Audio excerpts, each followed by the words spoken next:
जय हिंद दोस्तों, मैं नवीन शर्मा आप सभी का स्वागत करता हूं। आशा करता हूं आप सब एकदम अच्छे हैं, एकदम बेहतरीन हैं। एक बार सारे प्यारे दोस्त बताएंगे आप सब कैसे हैं। उम्मीद करेंगे बहुत अच्छे होंगे, बहुत शानदार होंगे। और एक बार सुबह की शुरुआत कुछ नमस्कार के साथ में आपकी तरफ से थम्स अप होकर के हो जाए। और अभी हम 10 मिनट लेट हैं, और 10 मिनट लेट होने का कारण जाम है। दरअसल मैं सुबह क्लास लेके मैं घर चला गया, है ना। थोड़ी भूख लगी हुई थी, मैंने कहा यार एक दो पराठे ही हो जाएं आलू गाजर की सब्जी के साथ में। उनके चक्कर में फिर जाम मिल गया। तो माफ़ी चाहते हैं 10 मिनट की देरी के लिए। और हम पहुंच चुके हैं प्रैक्टिस सेट नंबर 3 पर, इसी उम्मीद के साथ में कि जो पिछला प्रैक्टिस सेट होगा उसको आप अच्छे से रिवाइज करके एक बार मिलेंगे। हालांकि चीज़ें आपको याद होंगी, क्योंकि परीक्षा का समय आ चुका है। बहुत सारी चीज़ें आपको याद होंगी और आपका एक अच्छा रिवीजन चल रहा होगा। तो कंटिन्यू करते हैं एक बार ध्यान से, बहुत ध्यान से आप क्वेश्चन को पढ़ना, उतने ही ध्यान से आंसर देना। कौन सी नृत्य शैली अपनी आध्यात्मिक भक्ति और वैष्णव आंदोलन से जुड़ाव के लिए प्रसिद्ध है? जो वैष्णव आंदोलन से जुड़ी हुई है, तो वैष्णव आंदोलन से जुड़ी हुई है हमारा कौन सा? सत्रिया। सत्रिया कहाँ का है? भरतनाट्यम तमिलनाडु, कथक उत्तर भारत यानी उत्तर प्रदेश, कुचिपुड़ी आंध्र प्रदेश। और सत्रिया कहाँ का है ये आपको आंसर देना है। तो सत्रिया आप कहेंगे भैया असम का है। कहाँ का है? असम का। इसमें मुझे संगीत बताओ कौन सा प्रयोग होता है। सत्रिया में जो संगीत प्रयोग होता है उस संगीत का नाम है बोर गीत। क्या नाम है? बोर गीत संगीत इसमें प्रयोग होता है। बोर गीत कौन सा होता है? बोर गीत संगीत इसमें प्रयोग होता है। कब स्थापित हुआ था सत्रिया? ये सन 2000 में जुड़ा, और 2000 में ये शास्त्रीय नृत्य बना था। कौन है इसके संस्थापक, जरा बताएं। Who is the founder of Sattriya? संस्थापक हैं इसके श्रीमत शंकर देव। क्या बोला करो, मन मन में बोला करो, ठीक है। कमेंट सेक्शन में लिखना जरूरी नहीं है। श्रीमत शंकर देव, मन मन में बोला करो, श्रीमत शंकर देव। मुझे बताओ सत्रिया जो है ये कितने वर्ष पुराना है? कितने वर्ष पुराना है? तो सत्रिया हम कहेंगे 500 वर्ष पुराना है। कितना? 500 वर्ष पुराना है। और सबसे पुराना कौन सा है? भरतनाट्यम। वो कितना पुराना है? तो वो 2000 वर्ष पुराना है। भरतनाट्यम कितना है? ये 2000 वर्ष पुराना है। ठीक है, सबसे पुराना यही है आपका 2000 पुराना, 2000 वर्ष पुराना है। मुझे बताओ सत्रिया जो नृत्य आया था वो किसका प्रदर्शन के लिए आया था? तो लिखना सत्रिया अंकिया नाट के प्रदर्शन के लिए आया था। सत्रिया किसके लिए? अंकिया नाट के प्रदर्शन के लिए। किसके लिए? अंकिया नाट के परफॉर्मेंस के लिए, अंकिया नाट के प्रदर्शन के लिए इसको लाया गया था। अंकिया नाट के प्रदर्शन के लिए किसको? सत्रिया को जोड़ा गया था। इसमें जो पुरुष कलाकार होता है उसको क्या कहते हैं, और जो महिला कलाकार होती है उसको क्या कहा जाता है? यानी कि पुरुष नर्तक जो होता है, पुरुष नर्तक को इसमें बोलते हैं आपका, क्या बोलेंगे? पुरुष नर्तक को भांगी। और महिला नर्तक को इसमें कहा जाता है सीमंगी। क्या कहा जाता है? सीमंगी उसको कहा जाता है, सीमंगी। मुझे बताओ जो नृत्य का भाग होता है, इसी में एक भाग होता है जिसको हम बोलते हैं माटी अखोरा। क्या बोलोगे? नृत्य का एक भाग होता है माटी अखोरा। माटी अखोरा का संबंध बहुत पूछा जाता है किस क्लासिकल डांस से है, किस नृत्य, किस डांस से है। यानी माटी अखोरा क्या होता है? मिट्टी का अखाड़ा, मिट्टी पे जो व्यायाम होता है, एक्सरसाइज ऑन द मड होता है। एक माटी अखोरा हो गया। एक और चीज पूछी जाती थी इसमें, बाहोना नृत्य। बाहोना वो किसकी कहानियों से संबंधित है? बाहोना नृत्य जो कि क्षत्रिय नृत्य से संबंधित है, ये किससे संबंधित है? तो ये भगवान कृष्ण की कहानियों से संबंधित है। किससे? भगवान कृष्ण की कहानियों से ये संबंधित है। भगवान कृष्ण की स्टोरीज इसमें सुनाई जाती हैं, स्टोरीज ऑफ भगवान कृष्णा। ठीक है। क्षत्रिय। कुचिपुड़ी कहाँ का है बताओ जरा। कुचिपुड़ी कहाँ का है? कुचिपुड़ी आंध्र प्रदेश का है। कहाँ का है कुचिपुड़ी? कुचिपुड़ी आंध्र प्रदेश का है। मुझे बताओ फटाफट से, जो कुचिपुड़ी है ये कुचिपुड़ी किस गांव से लिया गया है? किस गांव से? तो कुचिपुड़ी आंध्रा का है, जो कि आंध्र प्रदेश का एक जिला पड़ता है, कृष्णा जिला। कौन सा जिला पड़ता है? कृष्णा जिले से इसका उद्भव हुआ है। और वो कृष्णा जिले में एक गांव है, उस गांव का नाम आपको बताना है। क्या नाम है? कुचेलापुरम गांव। क्या नाम है? कुचेलापुरम गांव। बिल्कुल भी ध्यान इधर उधर नहीं होना चाहिए, आंसर देने पर आपका ध्यान होना चाहिए। मुझे बताओ कौन सी धातु की तस्तरी होती है इसमें, जिसमें पैर रख के नृत्य किया जाता है? तस्तरी इसमें होती है पीतल की। क्या बोलोगे? पीतल। पीतल की तस्तरी में क्या रखा जाता है? पैर रख कर के डांस होता है, पैर रखकर। इसी डांस को क्या कहते हैं? इसी डांस को कहते हैं आपका तरंगम। क्या बोलोगे? तरंगम। जनक कौन है कुचिपुड़ी के? कुचिपुड़ी के जनक कौन है? तो जनक हैं इसके सिद्धेंद्र योगी। कौन है? सिद्धेंद्र योगी का संबंध किससे है? इसी से संबंध है ये सिद्धेंद्र योगी का। अन्य नाम जो इससे लिए जाते हैं, जो पैरों की मुद्रा होती है, जैसे नागबंध मुद्रा, किससे संबंध रखती है नागबंद? इसी से संबंध रखती है। आपसे पूछ ले कंतेरा का संबंध किससे है? इसी से संबंध है। मंडी कोप्पू का संबंध किससे है? मंडी कोप्पू का, तो इसका संबंध भी इसी से है, इसी से।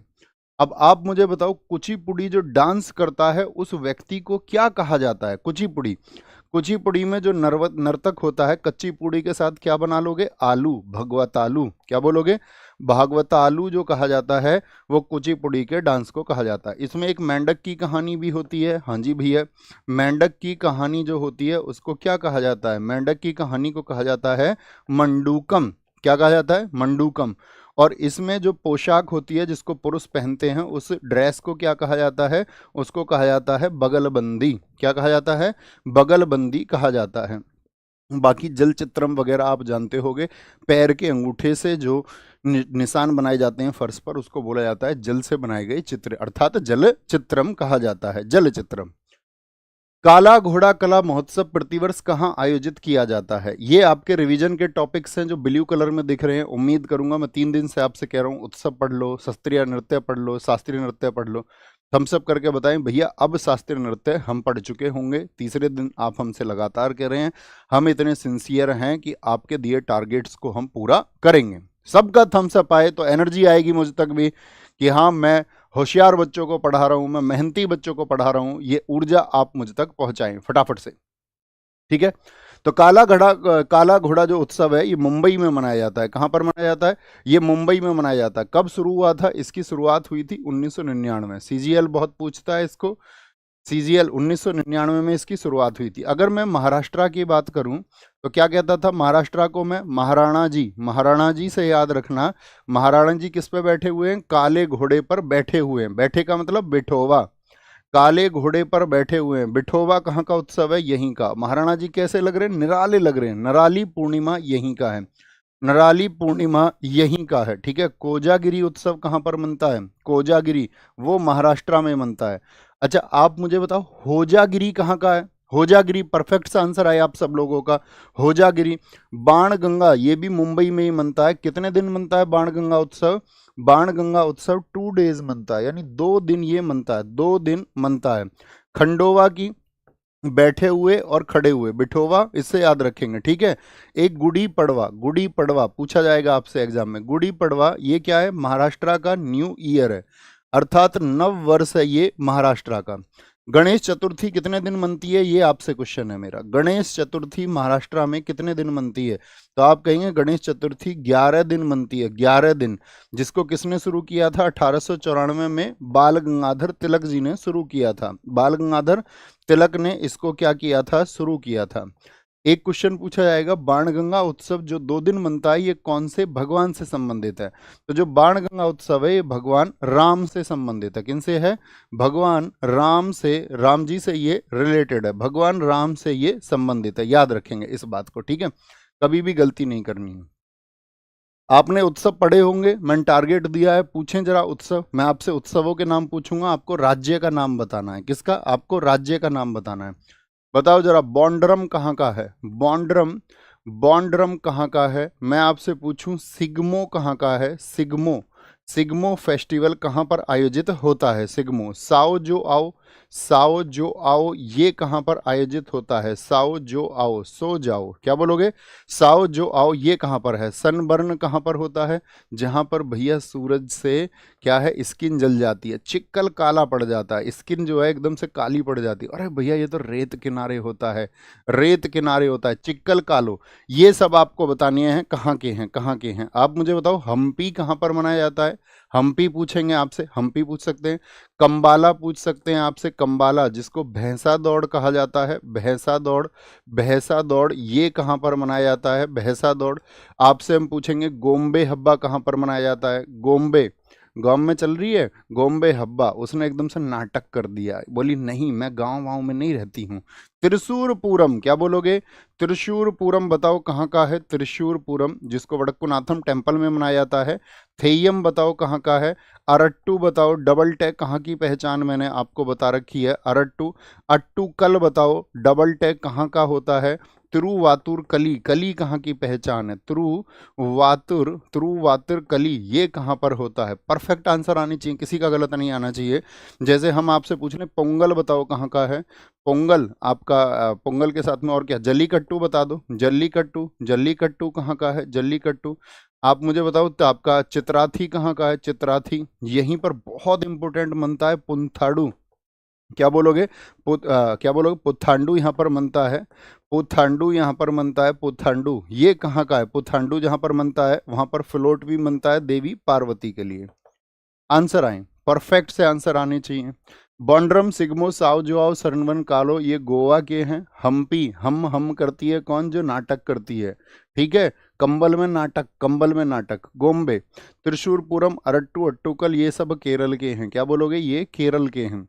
पोंगल, तुम मिलने आ जाओ नहीं तो मैं पागल हो जाऊंगा, ऐसे बोलता है वो। तमिलनाडु, तमिलनाडु, जल्दी से आ जाओ, मैंने तुम्हारा चित्र भी बना के निकलवा रखा एक फोटो में, वो तुमको गिफ्ट करेंगे। पुथंडू और फ्लोट ये कहाँ के हैं? ये सब तमिलनाडु के हैं। किसके चारों आंसर ठीक थे? नंबर लिख के बताओ, जिसके 3 क्वेश्चन ठीक थे। 3 तो 3 लिखो, 4 तो 4 लिखो, आगे आएंगे। गुंडेचा बंधु किस हिंदुस्तानी संगीत घराने से संबंधित हैं? आज का आपका टॉपिक रहेगा रिवाइज करने के लिए घराने। तो पटियाला घराने से, आगरा घराने से, या फिर डागरी घराने से। तो कहाँ से संबंधित है? डागरी घराने से हैं। पटियाला घराने की बात करते हैं तो बड़े गुलाम अली खान होंगे। कौन? बड़े गुलाम अली खान किस घराने से हैं? ये आपका पटियाला घराने से हैं, पटियाला घराने से। आगरा घराने की बात करें तो एक नाम याद रखना, विजय किचलू। क्या बोलोगे? विजय किचलू का संबंध किससे है? आगरा घराने से, आगरा घराने से।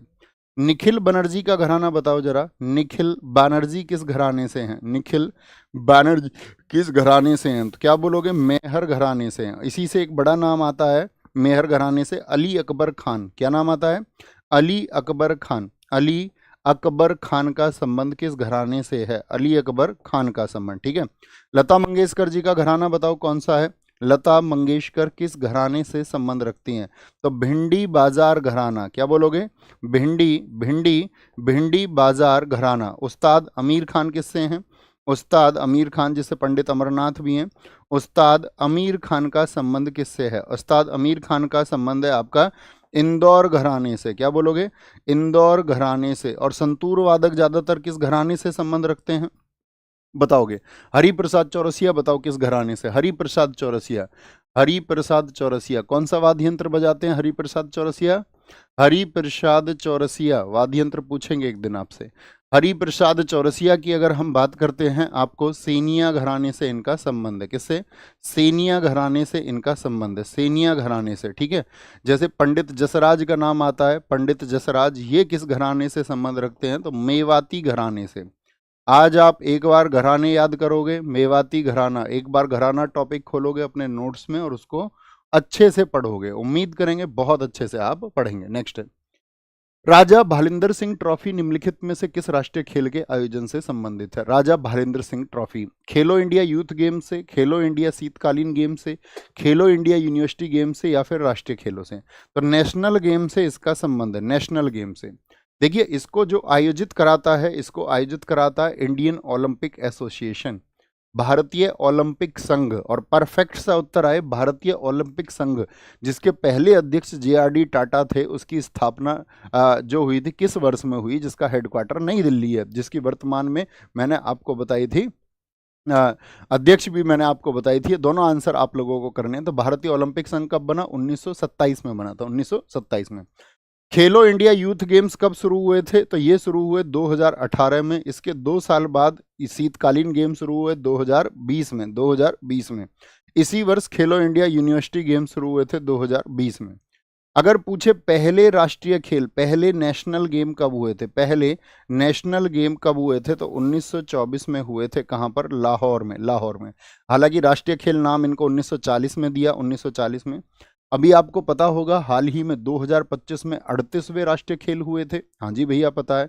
तो बताओ 38वें राष्ट्रीय खेल कहाँ पर हुए थे? 38वें जो नेशनल गेम हुए थे 2025 में, ये कहाँ पर हुए थे 2025 में? तो आप क्या बोलोगे? ये भैया हुए थे उत्तराखंड में। और इसका उद्घाटन किसने किया था? इसका जो उद्घाटन किया हमारे देश के प्रधानमंत्री नरेंद्र मोदी जी ने किया। किसने? उद्घाटन नरेंद्र मोदी जी ने किया। और जो समापन है वो समापन किसने किया? समापन किया आपका अमित शाह ने। किसने? अमित शाह के द्वारा इसका समापन किया गया। शुभंकर कौन रहा था, यानी कि मैस्कॉट कौन रहा था? तो मैस्कॉट रहा था इसमें मौली। क्या बोलोगे? मौली इसमें मैस्कॉट रहा था, मैस्कॉट। क्या आप मुझे बता सकते हैं 38वें जो नेशनल गेम हुआ उनमें पहले स्थान पर कौन रहा था? पहला स्थान जो फर्स्ट प्लेस रहा वो पहले स्थान पर रहा था इसमें सेना। क्या बोलोगे? सेना। सेना ने जो इसमें पाए वो पाए थे 68 गोल्ड और टोटल मेडल थे उनके 121। जो सेकंड प्लेस पर रहे थे, सेकंड प्लेस पर आपका महाराष्ट्र रहा। महाराष्ट्र कितने के साथ में? 54 गोल्ड के साथ में कुल 201 मेडल। मेडल तो उनके ज़्यादा रहे, लेकिन चूंकि गोल्ड मेडल से स्थान तय होता है। आप मुझे बताओ 39वें जो होंगे, जैसे 38वें उत्तराखंड में हुए, 39वें जो राष्ट्रीय खेल होंगे वो कहाँ पर आयोजित होंगे? 39वें नेशनल गेम कहाँ पर आयोजित होंगे? तो 39वें जो होंगे भैया वो मेघालय में होंगे। कहाँ पर होंगे? मेघालय में 39वें नेशनल गेम होंगे। 39वें। क्रिकेट में फॉलो ऑन नियम के संबंध में निम्नलिखित कथनों पर विचार करें। फॉलो ऑन समझते हैं? फॉलो ऑन कौन से फॉर्मेट में होता है? बहुत बढ़िया, निर्मल राज जी ने सबसे पहले आंसर दिया था कि भैया जो गेम होंगे 39वें वो मेघालय में होंगे। बहुत तालियां आपके लिए। तो फॉलो ऑन नियम T20 और एक दिवसीय क्रिकेट मैचों में लागू होता है? गलत बात है। फॉलो ऑन सिर्फ टेस्ट में होता है। 5 दिन या उससे अधिक के टेस्ट मैच में यदि बल्लेबाजी करने वाली टीम कम से कम 200 रनों से आगे है तो वह फॉलो ऑन लागू कर सकती है। ये एकदम से क्या हो जाएगा? कथन सही हो जाएगा। तो कौन सा ठीक हो जाएगा? केवल 2 ठीक हो जाएगा। केवल 2 ठीक हो जाएगा। केवल 2। क्रिकेट मैंने आपको टारगेट दिया था पढ़ने का, पढ़ चुके होंगे, तो क्वेश्चन भी आप फिर बताएंगे तो जरा पूछ लें हमसे क्वेश्चन। जो क्रिकेट होता है, क्रिकेट में जो बॉल होती है उसकी सरकमफेरेंस कितनी होती है? यानी कि जो बॉल है उसकी परिधि कितनी होती है? बॉल की जो परिधि है वो कितनी होती है? तो क्या बोलेंगे भैया? 22.4 सेंटीमीटर से लेकर के 22.9 सेंटीमीटर होती है। मिलीमीटर में पूछ लेगा तो 10 से गुणा कर देंगे, क्योंकि 1 सेंटीमीटर में 10 मिलीमीटर होते हैं। तो तब 224 मिलीमीटर से 229 मिलीमीटर हो जाएगा। जो बॉल होती है उसका वजन कितना होता है बताओ? क्रिकेट की बॉल का वजन होता है 155 से लेकर के 163 ग्राम। क्या होता है? 163 ग्राम होता है। जो बैट होता है क्रिकेट का, बैट की जो लंबाई होती है बताएंगे कितनी होती है? क्रिकेट के बैट की लंबाई वो साथी आपका इंचेस में होती है, 38 इंचेस होती है। कितनी होती है? 38 इंचेस होती है। जो इसकी चौड़ाई होती है क्रिकेट के बैट की वो 4.25 इंच होती है, 4.25 इंच होती है। क्रिकेट में जो पिच होती है, पिच यानी कि जो जहाँ पर खेला जाता है, पिच की जो लंबाई है वो कितनी होती है? पिच की जो लेंथ है, लेंथ होती है आपका 20.11 मीटर, या इसको हम गज में 22 गज भी कहते हैं। अगर मैं पूछूं जो पिच है उसकी चौड़ाई कितनी होती है, ब्रेथ कितनी होती है पिच की, तो पिच की चौड़ाई होती है 3.05 मीटर। ये मीटर में मेजर होती है, 3.05 मीटर। अच्छा, टेस्ट मैच आप जानते हैं, मुझे बताओ टेस्ट मैच में एक दिन में कितने ओवर हो सकते हैं? टेस्ट मैच में एक दिन में जो ओवर होते हैं, टेस्ट मैच आपका 5 दिन का होता है। कितने दिन का होता है? 5 डेज होता है। इसमें डेली कितने ओवर होते हैं? तो डेली इसमें 90 ओवर का मैच होता है। कितना? 90 ओवर का मैच होता है, 90 ओवर का। मुझे बताओ टेस्ट मैच में जो लंच टाइम होता है वो कितना होता है? टेस्ट मैच में जो लंच टाइम होता है, लंच टाइम 40 मिनट का होता है। कितने का होता है? 40 मिनट का। टी ब्रेक पूछें आपसे, टी ब्रेक या टी टाइम पूछें, टी ब्रेक कितना होता है? तो टी ब्रेक इसका आधा अर्थात 20 मिनट होता है। इनिंग ब्रेक पूछें वो इसका आधा होता है। क्या बोलेंगे?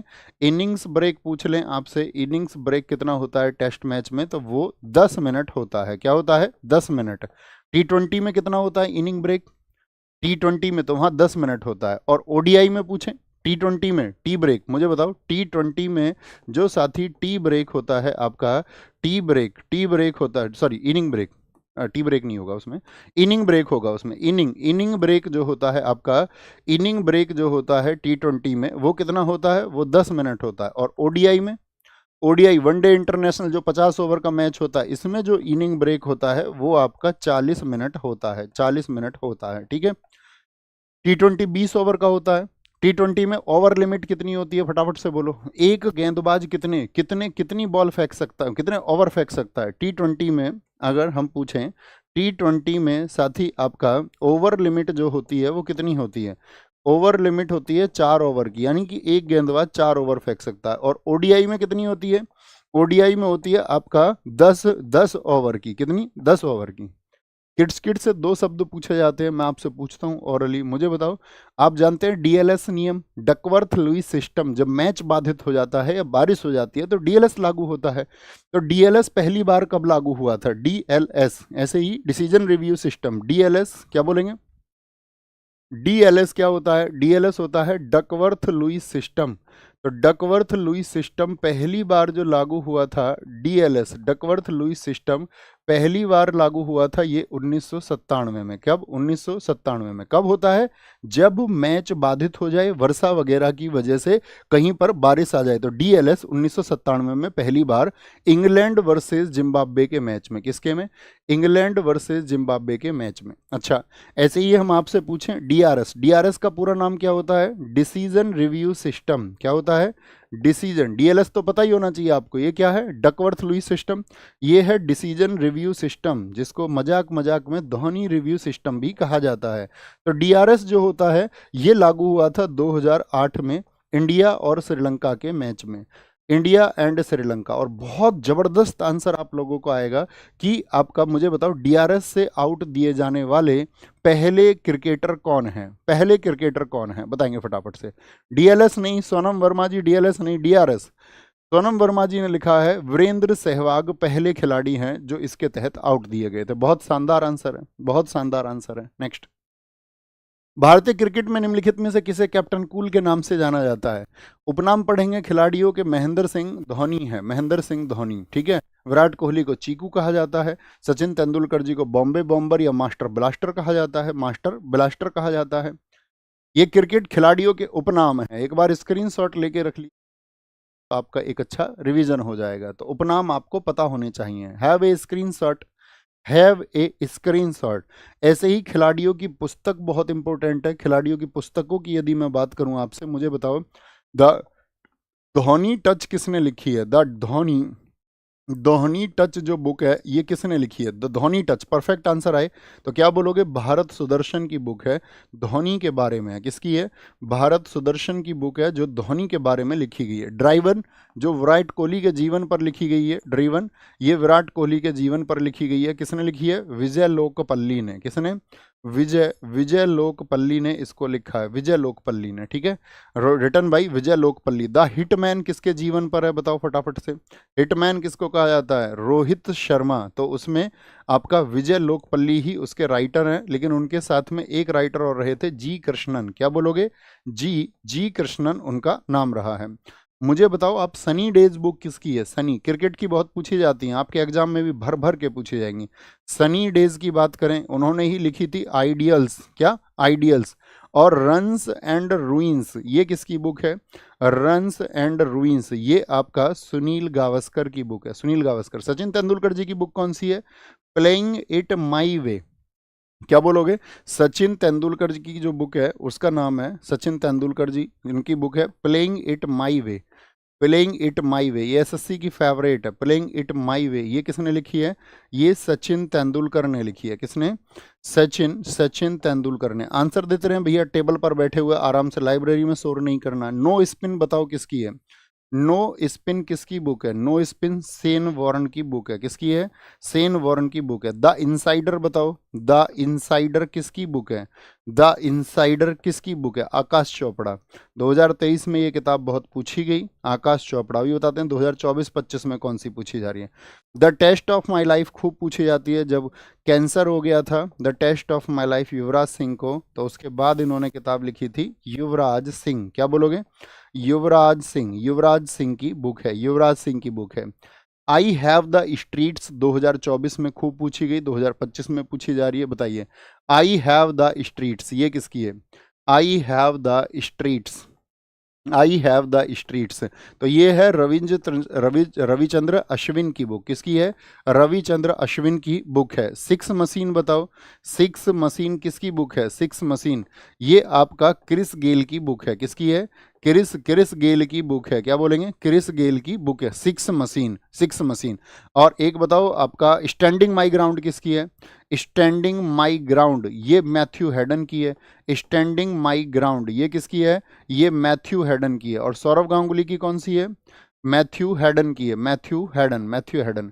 वाइड एंगल बताओ फटाफट से, वाइड एंगल किसकी बुक है? वाइड एंगल, चुपचाप मनी मन आंसर देते रहो। अनिल कुंबले की बुक है। किसकी? अनिल कुंबले की बुक है वाइड एंगल, वाइड एंगल। और क्या बोलेंगे आपका सौरभ गांगुली जी की बुक कौन सी है? A century is not enough. A century is not enough. A century, century is not enough. हो रहा है रिवीजन या नहीं हो रहा है? जबरदस्त तरीके से आप कहेंगे जी भैया इससे शानदार कुछ हो नहीं सकता था, बाकी तो बच्चा इसके अलावा कोई दिमाग ही लगा सकता, बाकी कुछ नहीं, इससे बेहतर कुछ नहीं। A century is not enough, मुझे बताओ फटाफट से। A century is not enough. 281 and beyond ये किसने लिखी? 281 एंड बियॉन्ड मैंने आपको बताया था एक बार 281 स्कोर इन्होंने बनाया था। VVS लक्ष्मण, VVS लक्ष्मण ने, ठीक है। VV वेरी वेरी स्मार्ट लक्षण इनका नाम नहीं है, कुछ और नाम है। क्या बोलेंगे? बहुत बढ़िया।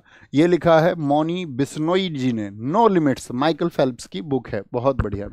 निम्नलिखित में से किसने ग्रीमस उपन्यास लिखा है? ग्रीमस किसका है? अमिताभ घोष का है, सलमान रश्दी का है, अरविंद अडिगा का है, या फिर विक्रम सेठ का है? तो किसका है? सलमान रश्दी। सलमान रश्दी बहुत इंपॉर्टेंट राइटर है एसएससी के लिए। इनको 1981 में बुकर प्राइज मिल गया था, जिसको मेन बुकर हम कहते हैं। बुकर प्राइज इनको मिला था। किस बुक के लिए मिला था बताएंगे? तो जो बुकर प्राइज इनको मिला था वो मिला था मिडनाइट चिल्ड्रेन के लिए। किसके लिए? मिडनाइट चिल्ड्रेन के लिए इनको मिला था। मिडनाइट चिल्ड्रेन इनकी बहुत सारी बुक है। तो इनकी बुक है एक the golden house, the golden house इन्हीं की बुक है। The golden house. The Satanic versus बहुत विवादित किताब रही थी इनकी। द सैटनिक वर्सेस जिसके लिए इन पर फतवा भी जारी हो गया था। एक किताब लिखी थी इन्होंने 2024 में, बहुत पूछी गई, नाइफ। कौन सी? नाइफ बुक किसकी है? नाइफ, नाइफ, नाइफ, नाइफ बोलेंगे भी फटाफट से। 2024 में इन्होंने एक बुक लिखी थी नाइफ, नाइफ बहुत चर्चित किताब रही थी इनकी। एक इनकी किताब उससे पहले थी बहुत चर्चित 2023 वाली, विक्ट्री सिटी। क्या बोलोगे? Victory city. और एक किताब इन्होंने अभी रिसेंट में लिख दी है द 11th आवर। इसके पूछे जाने के चांसेस बहुत रहेंगे। द 11th आवर ये 2025 में इन्होंने लिखी है। 2025 में लिखी है। अमिताभ घोष की अगर हम बात करते हैं, ऑप्शन ए को देखिए। अमिताभ घोष की बुक कौन सी है? आपका द शैडो लाइन। क्या बोलोगे? The shadow line, the shadow line. और एक इनकी बुक है सी ऑफ पोपीज। कौन सी? सी ऑफ पोपीज। सी ऑफ पोपीज किसकी बुक है? इन्हीं की बुक है। अरविंद अडिगा की द वाइट टाइगर है। द वाइट टाइगर इसके लिए इनको भी साथी आपका बुकर मिला, द वाइट टाइगर, ठीक है। द वाइट टाइगर 2008 वाली। और सिलेक्शन डे किसकी बुक है? सिलेक्शन डे इन्हीं की बुक है, सिलेक्शन डे। विक्रम सेठ की टू लाइव्स और द गोल्डन गेट। क्या बोलोगे? टू लाइव्स और साथ ही आपका द गोल्डन गेट। वो द गोल्डन हाउस है, ये द गोल्डन गेट है। द गोल्डन गेट किसकी है? तो गोल्डन गेट है आपका, ये है आपका विक्रम सेठ की। रोज मैं आपको बुक्स दे रहा हूं कि रिवाइज करिए, तो थोड़ा थोड़ा रिवाइज करते रहिए, बस इस फॉर्मेट पर चलिए और आप देखना आपका स्कोर कहां पर पहुंचेगा। भारतीय संविधान की अनुसूचियों के संबंध में निम्नलिखित कथनों पर विचार करें। तीसरी अनुसूची में उच्चतम न्यायालय के न्यायाधीशों सहित संवैधानिक पदों के लिए शपथ और प्रतिज्ञान के, क्या बोलेंगे? शपथ और प्रतिज्ञान के प्रारूप शामिल हैं। ठीक है, एकदम से ठीक है। क्या बोलेंगे? सही बात है। दूसरी अनुसूची में आपका कुछ संवैधानिक प्राधिकरणों, भत्तों, परिलब्धियां, यानी कि उसमें जो एमोलमेंट्स हैं, अलाउंसेस हैं और आपका साथ में प्रिविलेजेस हैं, उनके बारे में प्रावधान है। एकदम से सही हो जाएगा। तो एक और दो दोनों के दोनों सही हो जाएंगे, दोनों के दोनों सही हो जाएंगे। आपको अनुसूची पता है किस अनुसूची में क्या है? कुछ हम आपसे पूछेंगे जरूर, कुछ हम आपसे जरूर पूछेंगे किस अनुसूची की बात हम कर रहे हैं। मुझे बताओ 8वीं अनुसूची में क्या है, या आठवीं जो स्केड्यूल है उसमें क्या है? तो इसमें आपका किसको बताया गया है? भाषा के बारे में बताया गया है। किसके बारे में? राजभाषा के बारे में। 9th स्केड्यूल आप बताओ 9वीं अनुसूची में क्या है? इसमें लैंड रिफॉर्म्स है।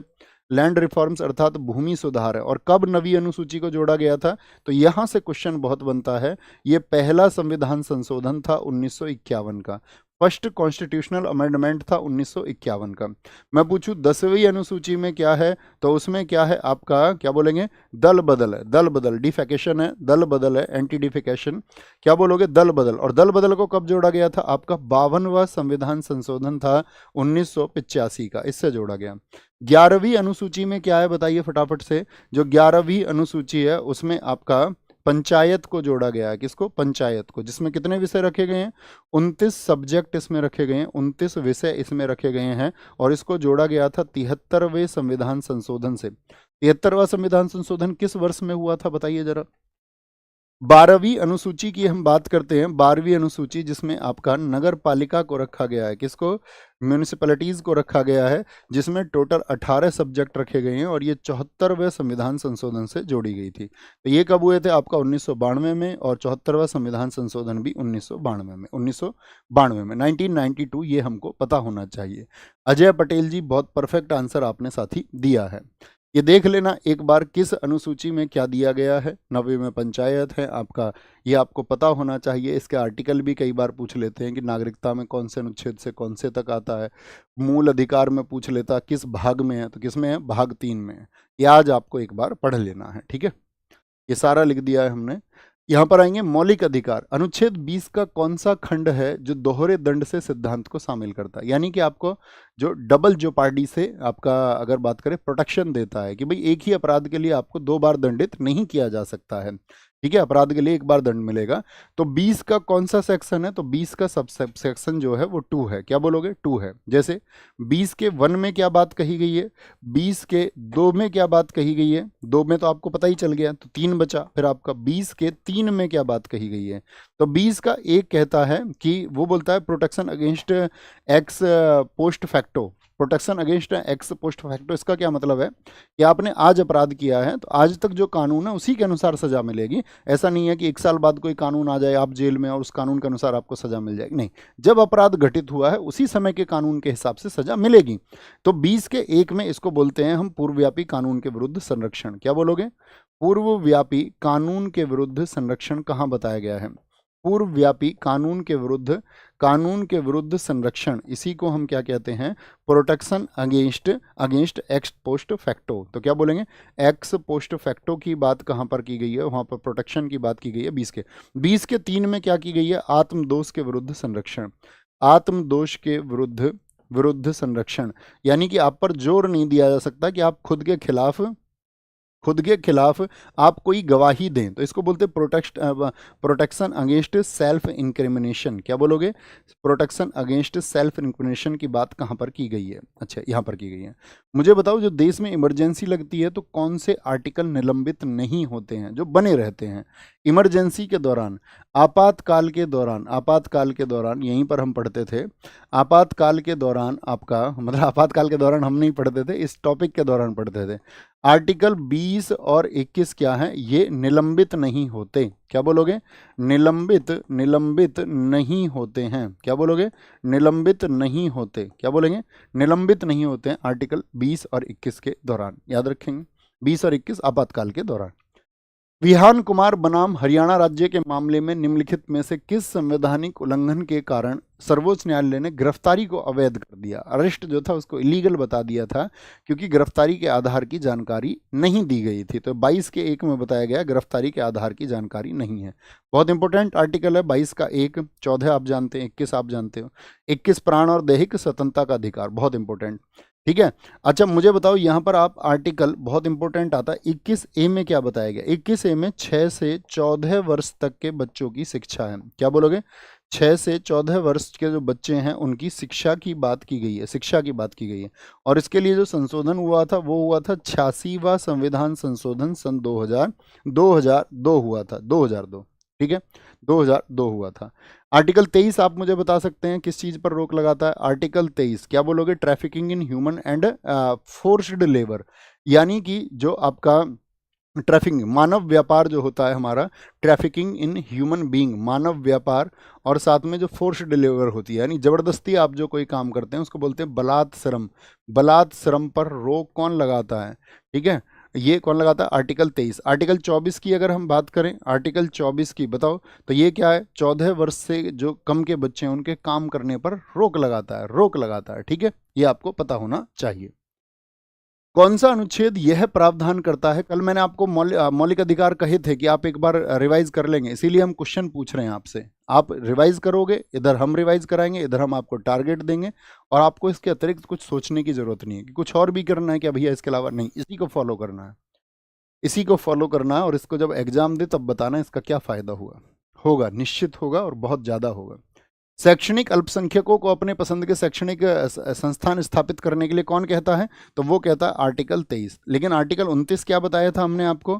29 में अल्पसंख्यकों के जो कल्चरल और एजुकेशनल राइट हैं, सांस्कृतिक और शैक्षणिक अधिकार हैं, ये क्या है? अल्पसंख्यकों के, आसान से शब्दों में लिख सकते हैं, अल्पसंख्यकों के हितों का अधिकार, अल्पसंख्यकों के हितों का जो संरक्षण होता है, protection of interest of minorities, तो ये 29 में बताया गया है। 29 में आर्टिकल 32, इसको क्या कहा जाता है? संविधान की आत्मा। किसने कहा था इसको? सॉल ऑफ कॉन्स्टिट्यूशन किसने कहा था? तो संविधान की आत्मा इसको कहा था बाबा साहब भीमराव अंबेडकर जी ने। किसने कहा था? बाबा साहब भीमराव अंबेडकर जी ने इसको क्या कहा था? संविधान की आत्मा कहा था। क्या है? क्योंकि इसमें रिट बताई गई है, 5 रिट है इसमें। कितनी रिट है? 5 रिट है। हाई कोर्ट के अनुसार किस आर्टिकल में है रिट? तो वो आर्टिकल 226 है, आर्टिकल 226 में है। ओके, तो बताइए कौन सा सही सुमेलित नहीं है? बंदी प्रत्यक्षीकरण, to have the body of, यानी कि सशरीर प्रस्तुत करना, इसको बोलते हैं सशरीर प्रस्तुत करना। यानी कितने घंटे में करना पड़ता है? सशरीर प्रस्तुत करना, यानी कितने घंटे में? तो 24 घंटे में उसको प्रस्तुत करना पड़ता है, 24 घंटे में, 24 घंटे में, 24 घंटे के अंदर। लेकिन लाने और ले जाने का समय इसमें काउंट नहीं होता है। परमादेश, वी कमांड, इसको बोलते हैं हम आदेश देते हैं, हम आदेश देते हैं। कोर्ट के द्वारा होता है, कोई अधिकारी काम नहीं कर रहा है तो उसको दिया जाता है, भैया ये तुम्हारा काम है, इसको करो। प्रतिषेध, टू बी सर्टिफाइड, नहीं, प्रतिषेध होता है मना करना, to prohibited, to be certified नहीं। प्रतिषेध क्या होता है? प्रतिषेध होता है टू प्रोहिबिट, यानी कि मना करना, मना करने को कहते हैं किसी काम पर। यह आपका कार्य क्षेत्र नहीं है, यहाँ ये काम ना अपनी कर सकते हैं। बाय वॉट अथॉरिटी, ये किस अधिकार से, इसमें पूछा जाता है आप किस अधिकार से ये काम कर रहे हैं, किस अधिकार से। तो चौथी रेट बच गई है, एक बताओ कौन सी है वो? To be certified. तो टू बी सर्टिफाइड जो होती है वो होती है सर्चियरी। क्या बोलते हैं उसको? सर्चियरी बोलते हैं, यानी कि उत्प्रेषण बोलते हैं, उत्प्रेषण, सर्चियरी। क्या बोलेंगे उसको? सर्चियरी बोलते हैं, सर्चियरी। इसका मतलब क्या है? इसका मतलब होता है पूर्णतः सूचित करना पड़ेगा, पूर्णतः, to be certified, to be certified जो ये लिखा हुआ है ना, ये टू बी सर्टिफाइड, ये उत्प्रेषण के लिए है। तो जो आर्टिकल 32 है उसमें कितनी रेट हो गई? आर्टिकल 32 सुप्रीम कोर्ट के अनुसार इसमें 5 रेट होती हैं। कितनी? 5 रेट होती हैं। और हाई कोर्ट किस आर्टिकल के अनुसार? तो आर्टिकल 226 के अनुसार, आर्टिकल 226 के अनुसार वो भी रिट जारी कर सकता है। क्या बोलेंगे? रिट जारी कर सकता है। दिल्ली के किस सुल्तान ने अलाई अमीरों को ख्वाजातास या सहदास माना था? ख्वाजातास या सहदास किसने माना था? किसको? अलाई अमीर जितने भी थे तो ये माना था आपका किसने? उसको बोलेंगे गयासुद्दीन तुगलक, जो कि तुगलक वंश का संस्थापक था। ये 1320 से लेकर के, पहले तुगलक वंश बताओ कब से कब तक है?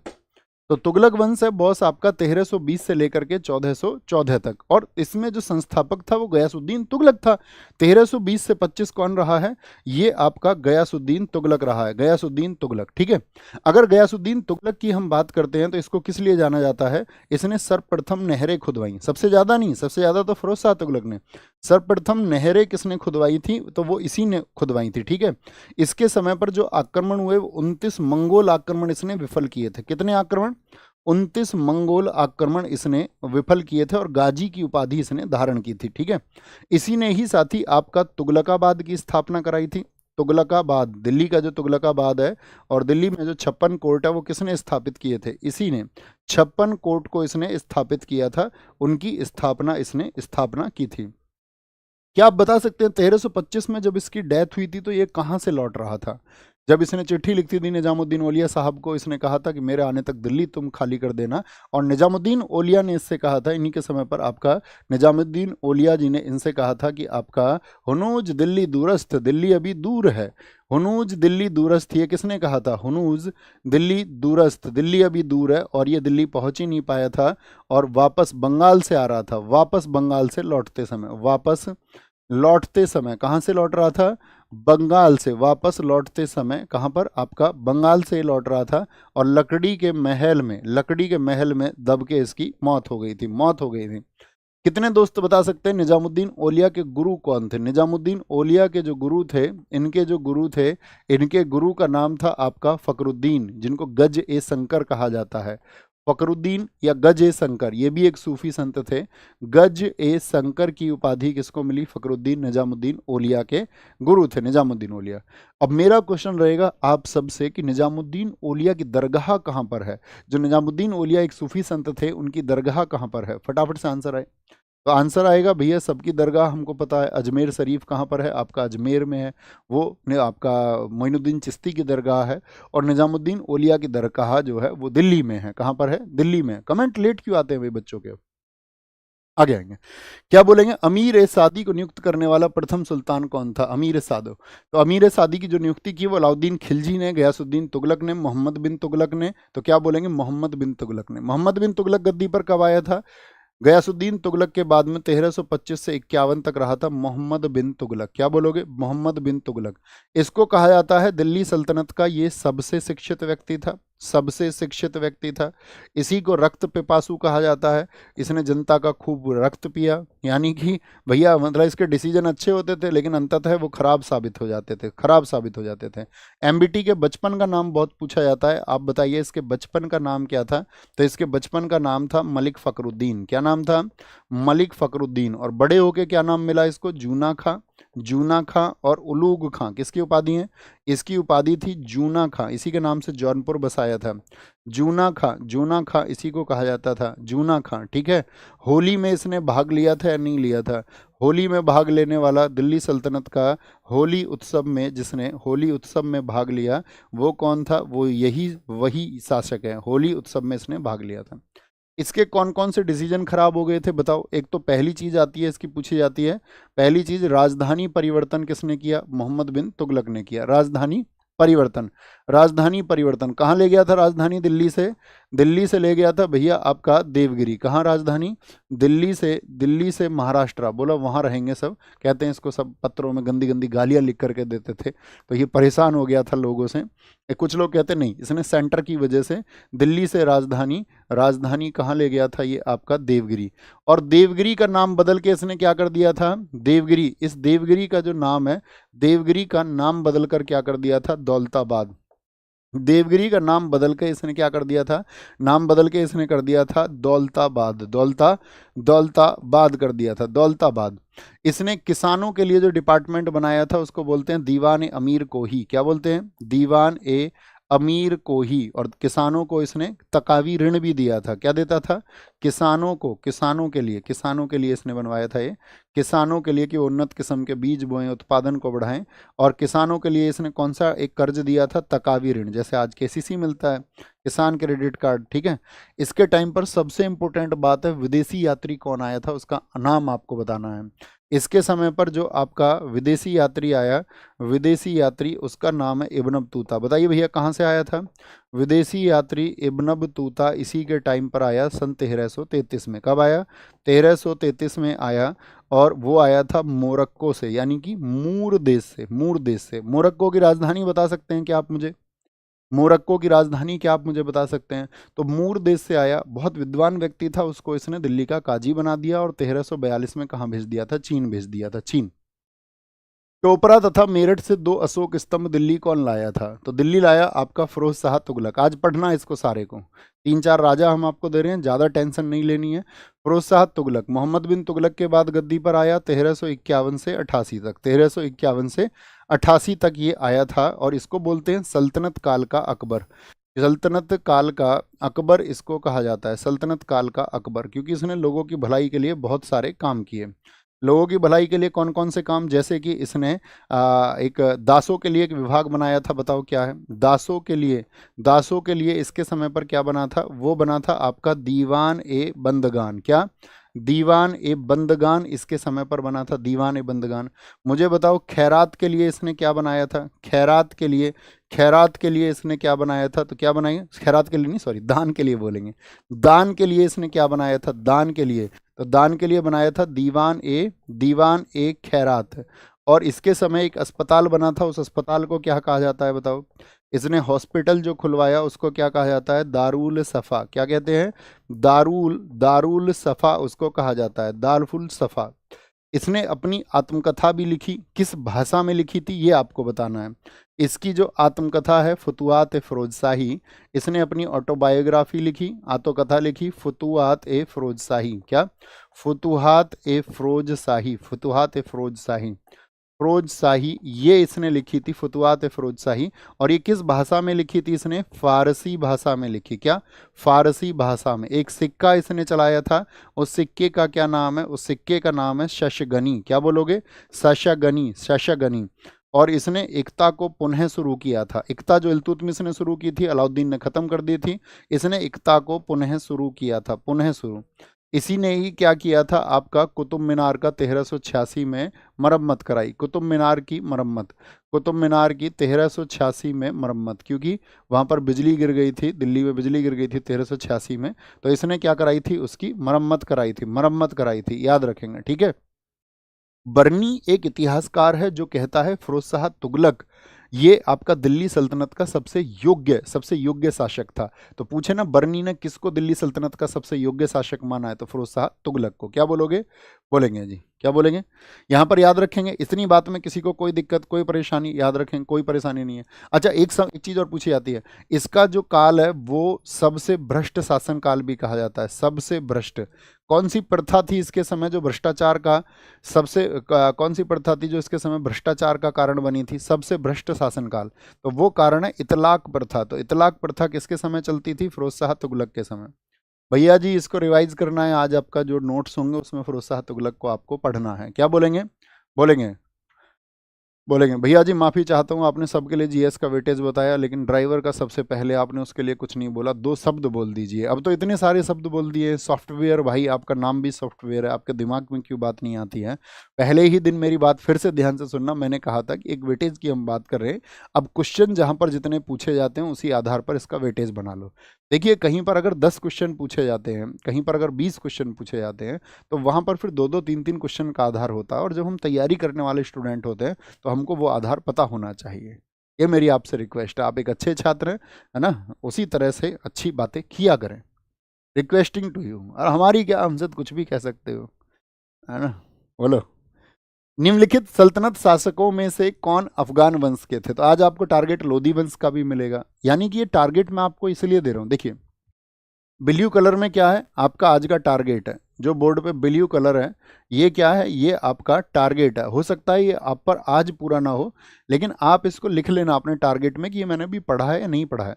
इससे क्या है, मैं आपको पूरी जीएस का आप रिवीजन कैसे करेंगे, यहाँ प्रैक्टिस कैसे लगाएंगे, क्वेश्चन कैसे बन सकते हैं, तो एक तो आप प्रिपेयर हो जाएंगे एग्जाम में उस माइंडसेट के लिए कि भाई क्वेश्चन कैसे टैकल करना है। एक आप उस चिंता से बच जाओगे क्या पढ़ूँ अभी क्या नहीं पढ़ूँ, ठीक है। तो ये इसलिए मैं टारगेट्स आपको सोच करके दे रहा हूँ, और आप उनको फॉलो करेंगे जरूर, जरूर जरूर फॉलो करेंगे। बाकी आपको उस चिंताओं से आप बच जाओगे, भैया क्या करूं, एग्जाम टाइम पर नहीं। बच्चा सारी चिंता तो इस बात में निकाल देता है कि मैं अभी करूं क्या, और इतना हौच पौच में, इतने पूछे ना उसे पसो पेश में वो पड़ जाता है कि वो सही निर्णय नहीं ले पाता और चिंता उसको घेर लेती है। तो आप चिंता में ना पड़े, बस टारगेट को फॉलो करते रहें। आप बोले नहीं चिंता करूंगा, सिर्फ टारगेट पूरे करूंगा, बाकी कुछ नहीं। ओके। तो कौन अफगान मूल वंश के थे? तो अफगान वंश के कौन थे? आपका लोधी थे, लोधी थे। कौन थे? लोधी आपका थे। लोधी कब से कब तक रहे? तो लोधी रहे थे आपका सैयदों के बाद में 1400, सॉरी 1400 तो हाँ सही तो है, 1400 से नहीं, 1451 से, 1451 से 1526 तक। लोधी वंश में कुल कितने शासक रहे थे, बता सकते हैं क्या आप मुझे? तो लोधी वंश में 3 ही शासक रहे थे। सबसे लंबा शासनकाल किसका है? बहलोल लोधी का है। किसका? बहलोल लोधी का। ये संस्थापक है क्योंकि। तो 1451 से लेकर के और 1489, कितने वर्षों का शासन हो गया? 38 ईयर्स। और फिरोज शाह तुगलक का 37 ईयर्स का था, ठीक है, 37 ईयर्स का। बहलोल लोदी के बाद में आया था आपका सिकंदर लोदी। क्या बोलेंगे? सिकंदर लोदी, सिकंदर लोदी। ये कब से कब तक था बताओ? 1489 से 1517 तक था। और इब्राहिम लोदी, इनका क्या नाम पूछे जाते हैं सबके। इब्राहिम लोदी जो पानीपत के प्रथम युद्ध में मारा गया था, और ये आपका दिल्ली सल्तनत का अंतिम शासक भी था। तो 1517 से 1526, ये क्या है? दिल्ली सल्तनत का अंतिम शासक था, दिल्ली सल्तनत का अंतिम शासक। तो पहला बताओ कौन था? दिल्ली सल्तनत का अंतिम शासक है, अंतिम शासक, ठीक है, अंतिम राजा था ये, अंतिम राजा था, अंतिम शासक था, जो किस में मारा गया था? पानीपत के प्रथम युद्ध में मारा गया था, पानीपत के प्रथम युद्ध में, ठीक है। जिसके शासन में गुरु नानक देव ने सिख धर्म की स्थापना की, वह कौन था? सिख धर्म की स्थापना किसके समय पर हुई है? तो सिख धर्म की स्थापना गुरु नानक देव जी का जो जन्म है वो 1469 में हुआ था, और 1539 तक वो जिए थे। और सिख धर्म की जो स्थापना इन्होंने की थी वो की थी सिकंदर लोदी के टाइम पर, सिकंदर लोदी, जिसको हम अन्य नाम, जिसका अन्य नाम क्या है? सिकंदर लोदी के साथ में इसका अन्य नाम निज़ाम खां भी पूछ लिया जाता है। क्या? निज़ाम खां। इसके समय पर बहुत सारे काम हुए, तो क्या बोलेंगे? किस शीर्षक से ये किताब लिखता था? आपका रचनाएं लिखता था, तो इसका शीर्षक हुआ करता था गुलरुखी। क्या? गुलरुखी नाम से ये किताबें लिखता था। इसके समय पर आपका जो भारतीय संगीत पर पहला ग्रंथ आया था फारसी भाषा में, भारतीय संगीत पर फारसी भाषा में कौन सा ग्रंथ आया था? भारतीय संगीत पर फारसी भाषा में, फारसी भाषा में, फारसी भाषा में पहला ग्रंथ, फारसी भाषा में जो पहला ग्रंथ आया था वो कौन सा आया था? वो था आपका लज्जत ए सिकंदर शाही। क्या बोलोगे? लज्जत ए, लज्जत ए सिकंदर शाही, लज्जत ए, लज्जत ए सिकंदर, लज्जत ए सिकंदर शाही, लज्जत ए सिकंदर शाही। ये इसके समय पर आया, जो कि किसने लिखा था? फरहंग सरहिंदी की बोलते हैं कि उसने लिखा था, या फरहंद ए सिकंदर हाई, सिकंदर शाही भी उसको कहा जाता है। अच्छा, एक क्वेश्चन पूछ लेगा, इसने आपका मोठ की मस्जिद बनवाई थी, मोठ की मस्जिद जो मियाँ भुइया ने हालांकि बनवाई इसके टाइम पर, लेकिन कहाँ पर है ये बताना। मोठ की मस्जिद ये आपका दिल्ली में ही थी। कहाँ पर थी? दिल्ली में। इसने आगरा को साथी आपका राजधानी कब बनाया? आगरा इसने अपनी राजधानी कब बनाई थी बताएंगे। आगरा अपनी जो राजधानी इसने बनाई, आगरा राजधानी इसने बनाई थी 1506 में। और आगरा अगर पूछे शहर को इसने स्थापित कब किया था, तो स्थापित किया था 1504 में। कब किया था? 1504 में इसने स्थापित किया था। बहुत रोक इसने लगवाई, मुहर्रम पर ताजिया निकलवाने बंद कर दिए थे इसने, गंगा यमुना स्नान पर इसने रोक लगा दी थी।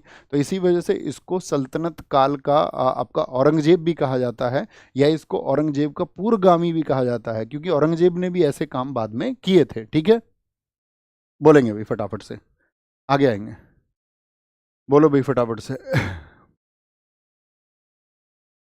बोलो भाई फटाफट से बोले। निम्नलिखित में से कौन कृष्णा नदी की एक सहायक नदी नहीं है? कृष्णा की सहायक नदी कौन सी नहीं है? भीमा है क्या? डॉन नदी है क्या? हाँ जी। तेल, तेल नदी है क्या? आप कहेंगे नहीं, तेल नहीं है। तेल क्योंकि ये महानदी की है, आपका किसकी है? महानदी की सहायक नदी है। तुंगभद्रा है क्या? हाँ जी बिल्कुल है। अच्छा, अगर हम आपसे पूछें, जैसे ये तो कृष्णा हो गया, कृष्णा, ठीक है, और कृष्णा क्या है आपका? कृष्णा, हाँ, दूसरे नंबर पर आती है, ये याद रख लेना। प्रायद्वीपीय भारत की दूसरी सबसे लंबी नदी कौन सी है? प्रायद्वीपीय भारत की दूसरी सबसे लंबी, यानी साउथ इंडिया की, साउथ इंडिया की सबसे सबसे दूसरी सबसे लंबी नदी है। कितनी लंबाई है इसकी? दूसरी सबसे सबसे लंबी नदी कौन सी है? वो कृष्णा नदी है, जिसकी लंबाई है आपकी 1401 किलोमीटर। तो फिर सबसे लंबी कौन सी होती है? सबसे लंबी जो है प्रायद्वीपीय भारत की सबसे लंबी नदी, सबसे लंबी नदी किसकी बात कर रहे हैं हम? प्रायद्वीपीय भारत की बात कर रहे हैं, प्रायद्वीपीय भारत की सबसे लंबी नदी वो गोदावरी है। और गोदावरी की लंबाई कितनी है? वो 1465 किलोमीटर है। कितनी है? 1465 किलोमीटर इसकी आपका लंबाई है, 1465 किलोमीटर। सबसे लंबी भारत में गंगा 2525 किलोमीटर है, वो हमको पता होना चाहिए। अगर हम ट्रिब्यूटरीज की बात कर रहे हैं, ट्रिब्यूटरीज जो कि एग्जाम में बहुत पूछी जाती हैं, नदियाँ, तो यहाँ पर देखिए, मुझे बताओ कावेरी की सहायक नदी कौन कौन सी हैं? कोई दो नदी बताओ। कावेरी की सहायक नदियाँ हेमवती, अमरावती और काबिनी हैं। क्या बोलोगे? हेमवती है आपका, अमरावती है, अमरावती और अमरावती और काबिनी। क्या बोलोगे? काबिनी इसकी सहायक नदियां हैं, काबिनी। महानदी की बताओ फटाफट से, जैसे तेल मैंने बोला, महानदी की सहायक नदियां कौन कौन सी है? महानदी की तो हंसदेव, जोंक, ओंग, तेल। क्या बोलोगे? हंसदेव है आपका, जोंक है, जोंक है, ओंग है, ओंग है, ओंग, ओंग नदी पूछी जाती है। ताप्ती की सहायक नदियां बताओ, ताप्ती की सहायक नदी कौन कौन सी हैं? तो ताप्ती की पूर्णा, बैतूल, क्या बोलोगे? पूर्णा है आपका, बैतूल है, बैतूल, बैतूल है, बैतूल, ठीक है, बैतूल है। गोदावरी की सहायक नदियां बहुत पूछी जाती हैं। जो गोदावरी है, जो हमने बताया सबसे लंबी नदी है, गोदावरी की सहायक नदियों की अगर बात करते हैं तो गोदावरी में मंजरी आता है, प्राणहिता आता है, क्या बोलेंगे? प्राणहिता आता है, पेन गंगा आता है, वेन गंगा आता है, Penganga, Wainganga, Penganga, Wainganga, ये किसकी सहायक नदियां हैं? ये गोदावरी की है। उम्मीद करूंगा आपका गंगा यमुना की आपको याद होंगी। अच्छा बताओ, चंबल किसकी सहायक नदी है? बोले भी फटाफट से, चंबल किसकी सहायक नदी है? फटाफट से बताएंगे। भारत की निम्न नदियों बंगाल की खाड़ी में गिरती हैं, बोलेंगे बंगाल की खाड़ी में गिरती हैं। आंसर आना चाहिए सबका। तो कौन सी नदियां जो बंगाल की खाड़ी में गिरती हैं? नहीं नहीं, ये क्वेश्चन नहीं है। क्वेश्चन ये है, दक्षिण से उत्तर की ओर इनका क्रम क्या होता है? तो दक्षिण से उत्तर की तरफ इनका आता है का कर रहा, क्या बोलेंगे? का कर, इसको बोलेंगे गाम से आके, गाम से, का कर रहे हो गाम से आके, गाम से, ठीक है। क्या बोलेंगे? का से हो जाता है कावेरी, के आर से कृष्णा हो जाता है, जी से गोदावरी हो जाती है, आपकी गोदावरी हो जाती है, मैं से कौन सी बन जाएगी? आपका महानदी बन जाएगी, और एस से स्वर्ण रेखा बन जाती है, काकर जी एम एस। तो क्या बोलेंगे? कावेरी, याद रख लेना, कावेरी, और फिर कृष्णा, यानी कि 2-3 से देख लीजिए, 2-3 कौन सा हो जाएगा, ये एकदम से ठीक है। 2-3 ऐसे ही पूछा जाता है जब भारत होता है। आप समझ गए ना आप? जैसे कि ये क्या है, ये नॉर्थ इंडिया है, ये साउथ इंडिया है, तो ये पूछ रहा है साउथ से नॉर्थ की तरफ। ऐसे ही नॉर्थ से साउथ की तरफ पूछ लेता है, तो नॉर्थ से साउथ की तरफ पूछे तो ऊपर भारत में क्या क्रम बनता है? नॉर्थ से साउथ की तरफ हम बात करें तो यहाँ पर क्रम बनता है, सबसे ऊपर सिंधु आती है, एस सी, एस सी से याद रखना, फिर चेनाब आती है, फिर कौन सी आती है? चेनाब रिवर आती है, फिर रावी, फिर व्यास, फिर सतलज, रावी, फिर साथी आपका व्यास, व्यास, और फिर आपका सतलज आती है। ये दक्षिण से उत्तर की तरफ, ये दक्षिण से उत्तर की तरफ हो गया, और ये उत्तर से दक्षिण यानी कि नॉर्थ से साउथ की तरफ हो गया। अब आप मुझे बताओ, वो नदियां, भारत की ज़्यादातर नदियां आपका बंगाल की खाड़ी में गिरती हैं, तो अरब, अरब सागर इधर क्या है? इधर है आपका Arabian Sea, A for apple और बी फॉर बॉय, ठीक है। तो इधर बंगाल की खाड़ी है, बे ऑफ बंगाल, और इधर है अरब सागर। तो ज़्यादातर बंगाल की खाड़ी में गिरती हैं, जैसे गंगा जी हो गई, यमुना आपका सहायक नदी है ही। अरब सागर में गिरने वाली नदियां कौन कौन सी हैं? अरब सागर में, तो अरब सागर में जो गिरती हैं, अरब सागर में उनका क्रम, अरब सागर में गिरने वाली कौन कौन सी नदियां हैं? अरब सागर में जो गिरने वाली हैं, इन नदियों में प्रमुख नदियां होती हैं आपकी, तापी है, तापी नदी है, ठीक है, ऊपर सिंधु पहले ही गिर जाती है, तापी, सिंधु, सिंधु नदी गिरती है, तापी हो गई आपका, तापी, पूर्णा होती है, नर्मदा होती है, नर्मदा, तापी, तापी, ठीक है, और आपका साबरमती नदी है, साबरमती, साबरमती नदी है, साबरमती नदी। नर्मदा और तापी क्या है नदियां? ये वैसे भी आपका क्या बहती हैं? सारी नदियां भारत में किस दिशा में बहती हैं? आप अपने पास कोई नदी देखो, आपके गांव के पास कोई नदी हो, तो आप कहेंगे भैया उसके बहने की दिशा जो है, जिधर सूरज छिपता है, जिधर सूरज निकलता है उस तरफ को वो बहती है, यस और नो?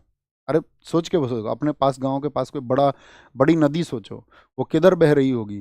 तो आप कहोगे जिधर सूरज छिपता है उधर से, जिधर सूरज निकलता है उधर, यानी पश्चिम से पूर्व सब नदियां बहती हैं। लेकिन नर्मदा और तापी ऐसी नदियां हैं जो पूरब से पश्चिम बहती हैं, क्या बोलोगे? पूरब से पश्चिम बहती हैं, ये हमको पता होना चाहिए, ईस्ट टू वेस्ट वो फ्लो करती हैं। निम्नलिखित में से कौन सा युग्म सही सुमेलित नहीं है? कोयना बांध क्या कोयना नदी पर है? हाँ जी, कोयना नदी पर, कहाँ पर? आपका महाराष्ट्र में है, कहाँ पर? महाराष्ट्र में, MH for Maharashtra, number plate लिखते हैं। उकाई की बात करेंगे, ये तापी नदी पर है, कहाँ पर? आपका गुजरात में है, एकदम ठीक। माता टीला बेतवा पर, यूपी में है।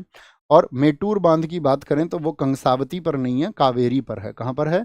वो आपका कावेरी नदी पर है, कावेरी। आप मुझे बताओ, टिहरी बांध किस नदी पर है? टिहरी, टिहरी बांध जो कि भारत का सबसे ऊंचा बांध है, 260 मीटर का सबसे ऊंचा बांध है, और ये है आपका भागीरथी नदी पर। राज्य कौन सा है? भागीरथी नदी पर ये आपका स्थित है, कहाँ पर है? उत्तराखंड में है, उत्तराखंड में स्थित है। हीराकुंड बांध बताओ, भारत का सबसे लंबा बांध है हीराकुंड। हीराकुंड क्या बांध है? सबसे लंबा बांध है, और ये किस नदी पर है? आपका महानदी पर है, कहाँ पर है? महानदी पर है, कहाँ पर है? ओडिशा में है, कहाँ पर है? ओडिशा में ये स्थित है। अलमाटी बांध बताओ किस नदी पर है? अलमाटी बांध भैया कृष्णा नदी पर पड़ता है। कहाँ पर? अलमाटी कृष्णा नदी पर है आपका। अलमाटी कहाँ पर है? कर्नाटक में है। कहाँ पर है? कर्नाटक में है। बगलिहार बताओ मुझे फटाफट से, बगलिहार जो डैम है वो किस नदी पर है? बगलिहार की अगर बात करते हैं हम आपसे जम्मू कश्मीर में, वो चिनाब पर है। बगलिहार कहाँ पर है? वो भैया जी चिनाब पर है, चिनाब। और चिनाब पर कहाँ पर? आपका जम्मू और कश्मीर में है। श्री सैलम बांध बताओ कहाँ पर है? श्री सैलम बहुत पूछा जाता है। ये भैया कृष्णा रिवर पर है, कृष्णा रिवर पर है। कृष्णा रिवर पर है आपका, कृष्णा रिवर पर। और कहाँ पर है? आंध्र प्रदेश में है। कहाँ पर है? आंध्र प्रदेश में है, आंध्र प्रदेश में है। इडुक्की की बात करेंगे, इडुक्की बांध किस रिवर पर है? इडुक्की आपका पेरियार नदी पर है। क्या बोलोगे? पेरियार नदी पर है, पेरियार नदी पर है आपका, केरल में है, केरल में। पोंग बांध पूछा जाता है जो कि व्यास नदी पर है। पोंग डैम कहाँ पर है? व्यास नदी पर है, व्यास नदी पर। और कहाँ पर है? हिमाचल प्रदेश में है, हिमाचल प्रदेश में। पोंग बांध, पोंग बांध। भाखड़ा नागल आप मुझे बताओ, भाखड़ा नागल है। भाखड़ा के साथ में आपका नाथपा झाकरी भी है। क्या बोलोगे? नाथपा झाकरी, नाथपा झाकरी भी है। ये सब सतलुज नदी पर हैं। और सतलुज नदी पर कहाँ पर हैं? ये हिमाचल प्रदेश में ही हैं। क्या बोलोगे? हिमाचल प्रदेश में। हिमाचल प्रदेश कहें या फिर आप कहें कि पंजाब क्षेत्र में आपका स्थित है। ठीक है। सूची एक को सूची दो से मिलाइए। क्या बोलेंगे? सूची एक को सूची दो से मिलाइए। बरकाना, क्या बोलेंगे? बरकाना मतलब बहकाना, और बहकाना मतलब नाटक करना, कर्नाटक में है। कंधे पे धर के उड़ चली, कंधा धर उड़ चली। क्या बोलोगे? आपका वांझाचल हो गया आपका पलानी। हिमा और आंचल दोनों बहुत शरारती, उनके पास बहुत प्लान है, प्लान है। वांझाचल क्या बोलोगे? चल और रल एक जैसे हैं, वांझाचल और रल। याद रखेंगे भैया इसको। क्या बोलेंगे? बहकाना, नाटक करना। चार, चार से शुरुआत कर दो, सॉरी चार दो में है। और कंधे पे धर के उड़ चली, चार तीन। क्या बोलोगे? चार तीन एक दो, चार तीन एक दो। बहुत इंपॉर्टेंट है। ये क्या पूछ रहा है? भारत के आपसे वाटरफॉल पूछ रहा है, तो वाटरफॉल आज पढ़ लेंगे। बताइए भारत का सबसे ऊंचा वाटरफॉल कौन सा है? भारत का सबसे ऊंचा, सबसे ऊंचा कौन सा है इंडिया का? सबसे ऊंचा भारत के वाटरफॉल की बात चल रही है इंडिया का, तो इंडिया का है आपका कुंचिकल। कितनी है भैया? कितनी हाइट है उसकी? 455 मीटर है। कितनी है? 455 मीटर है। किस रिवर पर है? आपका वाराही रिवर पर है। वाराही, वाराही नदी पर है आपका, शिमोगा जिले में। नादी लिख दिया मैंने, नदी को। वाराही नदी पर। कैसे कोई शब्द गलत लिख जाए ना, वाराही नदी पर, राइटिंग तो अपनी उल्टी सीधी है। वाराही नदी पर, शिमोगा जिले में। क्या बोलोगे? शिमोगा नदी पर। अच्छा मेरी राइटिंग है कैसी? सही सही बताओ। मतलब यार यहाँ तो स्पीड में लिखना पड़ता है, लेकिन तुम विश्वास नहीं करोगे, सही में बहुत अच्छी राइटिंग है मेरी। आप कागज पे पेन से लिखा हुआ देख लोगे तो तुम ये कहोगे भैया ये किसी टाइपिंग से ज़्यादा अच्छी, सुंदर लग रही है। क्या बोलोगे? सबसे ऊंचा इंडिया में। और दुनिया की बात करते हैं, वर्ल्ड में कौन है सबसे ऊंचा? वर्ल्ड में है आपका, क्या बोलोगे? वो पड़ता है आपका एंजिल, एंजिल। उसकी हाइट तो बहुत ज़्यादा है। एंजिल, एंजिल कहाँ पर है? वेनेजुएला में, वेनेजुएला में। कितनी हाइट है भैया इसकी? 979 मीटर, 979 मीटर। वहाँ पर पड़ता है कैनाइमा, कैनाइमा नेशनल पार्क है, उसमें ये स्थित है। किसमें है? कैनाइमा, कैनाइमा नेशनल पार्क में ये स्थित है। आज का आपको टारगेट एक और मिला है, 10 मिनट में आप भारत के जो जलप्रपात है उनकी जो स्थिति है उसको पढ़ोगे। कौन सा जलप्रपात कहाँ पर है, कौन सा जलप्रपात कहाँ पर है। और जैसे मैंने दे दिया ना भारत के जलप्रपात, तो अभी आप मान के चलो नोट्स लिख रहे हैं, तो जो वहाँ पर महत्वपूर्ण आपको लगे 8-10 लिख लिया करो। तो 8-10 यहाँ पर जो है लाइन छोड़ दिया करो कि भैया ने बोला यहाँ टॉपिक है, रिवीजन है, तो आपको याद रहेगा यहाँ लिखना। फिर एग्जाम टाइम पर ऐसे एक एक बार उसको पढ़ लेना। एग्जाम टाइम क्या है? मतलब कि जैसे 4-5 क्लास हो जाए तो 4-5 क्लास का इकट्ठे पढ़ लेना। ठीक है, बोलेंगे फटाफट से आगे आएंगे। निम्नलिखित युग्मों में से कौन सा एक सही सुमेलित नहीं है? सही सुमेलित, अरे देखो बच्चे यार मजाक समझ रहे हैं, कह रहे हैं सर लिख के दिखाओ, लिख के दिखाओ। तुम्हें यार विश्वास नहीं है जब हम कह रहे हैं हमारी राइटिंग अच्छी है, मानते नहीं हो हमारी बात को, मान लिया करो। निम्नलिखित युग्मों में से कौन सा सही सुमेलित नहीं है? तो मैं धरती पे पता है कोई व्यक्ति मिला है, अब तुम महसूस ना करो तो बात अलग है, बाकी नहीं तो। अच्छा आप एक बार एक विचार करना, आप विचार ये करना कि एक व्यक्ति था, यूट्यूब पे पढ़ाता था, एप्लीकेशन पे भी पढ़ाता था, सब पढ़ाते हैं एप्लीकेशन पे, सब यूट्यूब पे भी पढ़ाते हैं। उस बंदे का अपना कोर्स नहीं लेके आया कोई, उस आदमी के पास हिंदी में इस देश में सबसे ज़्यादा लाइव बच्चे पढ़ रहे थे, लाख लाख, डेढ़ डेढ़ लाख, दो दो लाख बच्चे होते थे क्लासेस में। आप सबने शायद देखी होंगी। देखिए, वो ऐसा चरम समय था कि मेरी जगह कोई और होता तो अपना हिंदी का पेड कोर्स ले आता। मैं ये नहीं कह रहा हूँ पेड कोर्स लाना गलत है, सही है, वो बच्चे की भावनाएं वो खरीदते हैं। लेकिन आप एक बात सोचना, इस भारतवर्ष में कोई एक ऐसा व्यक्ति था जिसके पास सबसे ज्यादा बच्चे पढ़ रहे हो हिंदी विषय के लिए, उस व्यक्ति ने हिंदी विषय को पढ़ाना छोड़ दिया, पेड कोर्स नहीं लेके आया कोई। हो सकता था लाखों बच्चे खरीदते और करोड़ों रुपए की कमाई हो सकती थी, पता नहीं क्यों नहीं लेके आया। अच्छा, उसके पास इस भारतवर्ष में मैक्सिमम व्यूज हैं। आप देखिए जीएस की क्लासेस पर जाकर, मतलब बातें वाली नहीं, डायलॉग तो बीच में कटिंग हो गई तो सब वायरल हो जाता है। सब्जेक्टिव नॉलेज की क्लासेस पर जहां एक सब्जेक्ट पढ़ा रहा जा रहा हो, और फिर वो आदमी उसको पढ़ाने के छोड़ने के तलाश में अपना पेड कोर्स नहीं लेके आ रहा है। लाना चाहिए, डिमांड भी है, सब बच्चे बोलते भी थे, हिंदी के लिए बोलते, क्यों नहीं लेके आया? कौन है वो आदमी? सिद्धप्पा, वो आदमी कौन है? चाहता क्या है आखिर? इस सोचने की बात यह है, जिस दिन आप इस विचार को कर जाएंगे, जिस दिन आप इस विचार से जुड़ जाएंगे, तब आपको मैं भी समझ में आ जाऊंगा, तब आप शायद खुद को भी समझ में आ जाएंगे, तब आपको पता चलेगा आप एक अच्छे गुरु की शरण में थे। है ना? सिर्फ इतना भर कह सकता हूँ, बाकी तो सब कुछ कहें वो सब बहुत ज़्यादा या थोड़ा ही होता है, महसूस करना चाहिए। आगे आएंगे। निम्नलिखित युग्मों में से कौन सही सुमेलित नहीं है?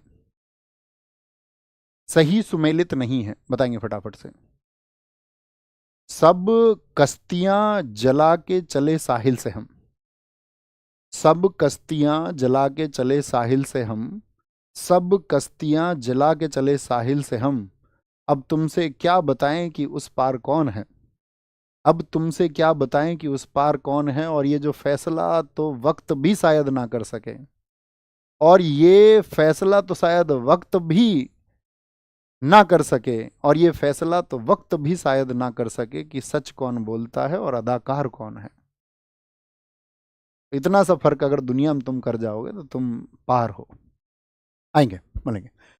निम्नलिखित में से कौन सही सुमेलित नहीं है? झील, चंदूबी, हमार सर, ब्लू वर्ड और आपका उपवन। उपवन, उपवन तो क्या बोलेंगे? आपका उपवन, ये साथी आपका तमिलनाडु में नहीं है। उपवन कहां पर है? ये महाराष्ट्र में है। कहां पर है?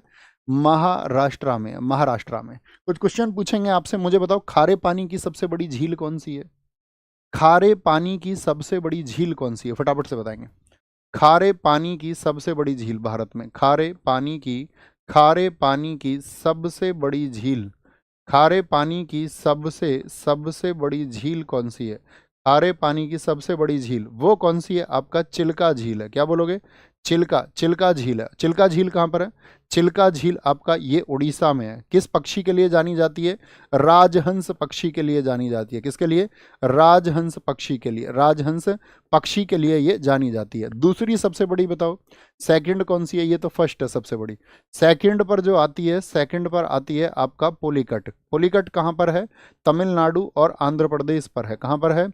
तमिलनाडु प्लस आंध्र प्रदेश पर है। आंध्र प्रदेश, तमिलनाडु और आंध्र प्रदेश में, आंध्र प्रदेश में। मुझे बताओ मीठे पानी की सबसे बड़ी झील कौन सी है? मीठे, मीठे पानी की, मीठे पानी की सबसे बड़ी झील, मीठे पानी की सबसे सबसे बड़ी झील, मीठे पानी की सबसे बड़ी झील, मीठे पानी की सबसे बड़ी झील वुलर झील। वुलर झील जम्मू एंड कश्मीर में है। जम्मू एंड कश्मीर में।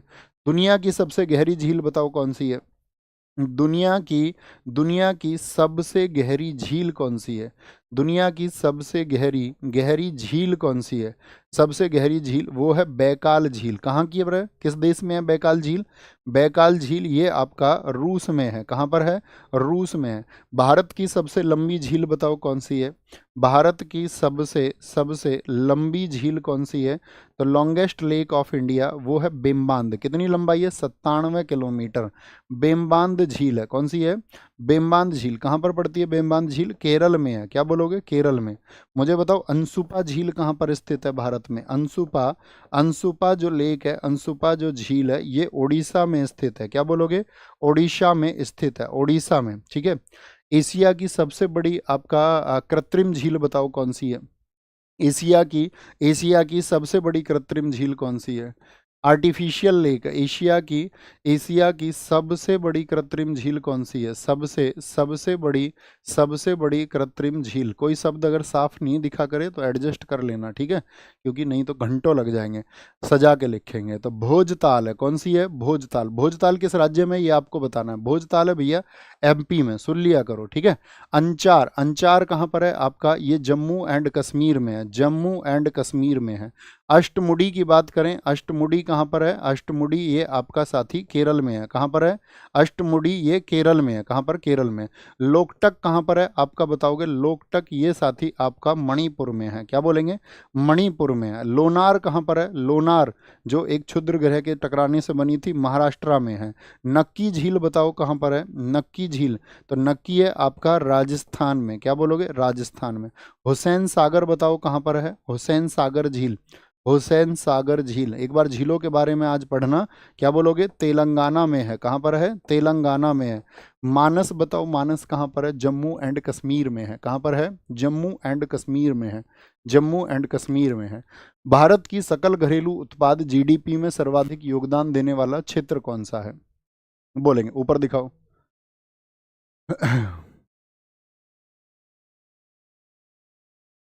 बहुत बढ़िया, बोलेंगे फटाफट से, चलो फटाफट से आंसर करेंगे भैया। क्या बोलेंगे? भारत की सकल घरेलू उत्पाद जीडीपी में सर्वाधिक योगदान देने वाला क्षेत्र कौन सा है? तो जीडीपी में तीसरा सेक्टर सर्विसेज सेक्टर है, सर्विसेज सेक्टर। जीडीपी समझते हो क्या होता है? एक वर्ष के दौरान जितनी भी चीजें आपका उत्पादित हुई हैं, एक वर्ष के दौरान उत्पादित सभी वस्तु एवं सेवा का मूल्य होता है। गुड्स एंड सर्विसेज का एक वर्ष के दौरान, एक वर्ष के दौरान जितनी भी वस्तु और सेवा है, वस्तु और सेवा का जो भी मूल्य होगा उसको हम जीडीपी कहते हैं। क्या कहते हैं? उसको हम जीडीपी कहते हैं। तो सबसे ज़्यादा वो सर्विसेज का आता है। अगर भारत में हम बात करें राष्ट्रीय आय की, भारत में राष्ट्रीय आय की बात करें, उसकी जो गणना होती है वो किस आधार पर होती है? राष्ट्रीय आय की गणना तो भारत में कंजप्शन के आधार पर कर देते हैं, उत्पाद के आधार पर, प्रोडक्ट के आधार पर, आपका आय के आधार पर, आय के आधार पर, और सबसे ज़्यादा प्रयोग होती है कंजप्शन के आधार पर। जैसे हम हमारे देश में आप देखते नहीं हो, हमारे देश की जीडीपी सबसे ज़्यादा ग्रो कर रही है। जैसे चाइना की जीडीपी है वो मैन्युफैक्चरिंग के आधार पर है, ठीक है।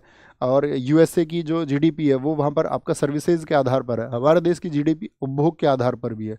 जैसे दिवाली आई तो हमने बहुत सारा सामान खरीद लिया, बेशक आपने वो लोन पर खरीदा है, किसी ने टीवी ले लिया, किसी ने फ़ोन ले लिया, किसी ने गाड़ी ले ली, किसी ने बाइक ले ली, तो उसकी पूरी कीमत जोड़ दी जाती है और हम कहते हैं इतनी ग्रोथ कर रही है हमारी इकोनॉमी, और सब देश में खुश हो जाते हैं, बढ़िया ग्रोथ चल रही है, एकदम से अच्छी ग्रोथ चल रही है, ठीक है। यहाँ पर याद रखेंगे इसको, कोई दिक्कत। राष्ट्रीय आय के बारे में जो गणना की थी सबसे पहली बार किसने की थी? सबसे पहली बार किसने गणना की, बताएंगे भी फटाफट से। सबसे पहली बार किसने गणना की थी? सबसे पहली बार राष्ट्रीय आय, राष्ट्रीय आय की गणना जो सबसे पहली बार की थी वो किसने की थी? तो सबसे पहली बार ये की दादा भाई नौरोजी ने, जिनको grand old man of India कहते थे, भारत का वयोवृद्ध पुरुष कहते थे। कौन सी बुक लिखी थी दादा भाई नौरोजी ने? इनकी बुक का नाम क्या था? Poverty and un-British rule in India. कितने रुपए बताई थी इन्होंने? Poverty and un-British rule in India, poverty and un-British rule in India, ये किसकी बुक है? ये दादा भाई नौरोजी की बुक है। और पहली बार अगर पूछे तो इन्होंने लगभग 20 रुपए बताई थी। कितनी? 20 रुपए, 20 रुपए बताई थी। कब बताई थी? 1867-68 में बताई थी, 1867-68 में। कभी भी पूछे poverty and un-British rule in India, ये इन्होंने कब लिखी थी? ये इन्होंने 1901 में लिखी। इसी किताब में इन्होंने दी थी ड्रेन थ्योरी, ठीक है, ड्रेन ऑफ वेल्थ जिसको हम कहते हैं, यानी कि धन के बहिर्गमन का सिद्धांत, यानी कि धन इस देश से अंग्रेजों ने कैसे लूटा, इस सब सिद्धांत को दादा भाई नौरोजी ने बताया था। पहली वैज्ञानिक गणना किसने की? वी के वी आर राव। सर जी झील किसे कहते हैं? बेटा इतनी लेट क्यों पूछ रहा है, हैं? इतनी लेट क्यों पूछ रहा? तुम्हें तो ये पूछना चाहिए जी, दादा भाई नौरोजी, दादा किसे कहते हैं जी, भाई किसे कहते हैं जी, पॉवर्टी क्या होता है जी, रुपया क्या होता है, दो क्या है, जीरो क्या है, पहला क्या होता है। अब घन चक्करो, तुम्हें दिल्ली पुलिस मिल जाएगी, हैं? दिल्ली पुलिस ले लोगे तुम ऐसे? तुम्हें ऐसे बिल्ली पुलिस भी नहीं मिलेगी। बिल्लियों वाली पुलिस में भी भर्ती नहीं हो सकते तुम ऐसे। दिल्लियों वाली की तो बात छोड़ दो, जिनके चक्कर में हो तुम। सीख जाओगे, कोई बात नहीं, धीरे धीरे। सकल राष्ट्रीय उत्पाद जीएनपी की सही व्याख्या की पहचान करें। सही पहचान करें, सही पहचान। भारतीयों द्वारा देश और विदेश में अर्जित आय, जीएनपी क्या ये होती है? मतलब इसमें शामिल क्या होता है? ये तो अधूरी बात हो गई। भारतीय द्वारा भारत के भीतर, भारत में विदेशियों की आय। भारतीयों द्वारा देश और विदेश में अर्जित आय, पर ये अधूरा सा लग रहा है। देखो ये तो कॉमन, पूरा तो ऐसे हो सकता है। जीएनपी में क्या वो जोड़ा जाता है? ग्रॉस डोमेस्टिक प्रोडक्ट, एक साल में उत्पादित सभी वस्तुएं एवं सेवाओं का मूल्य, और उसमें जोड़े हम भारतीयों द्वारा देश और विदेश में अर्जित आय।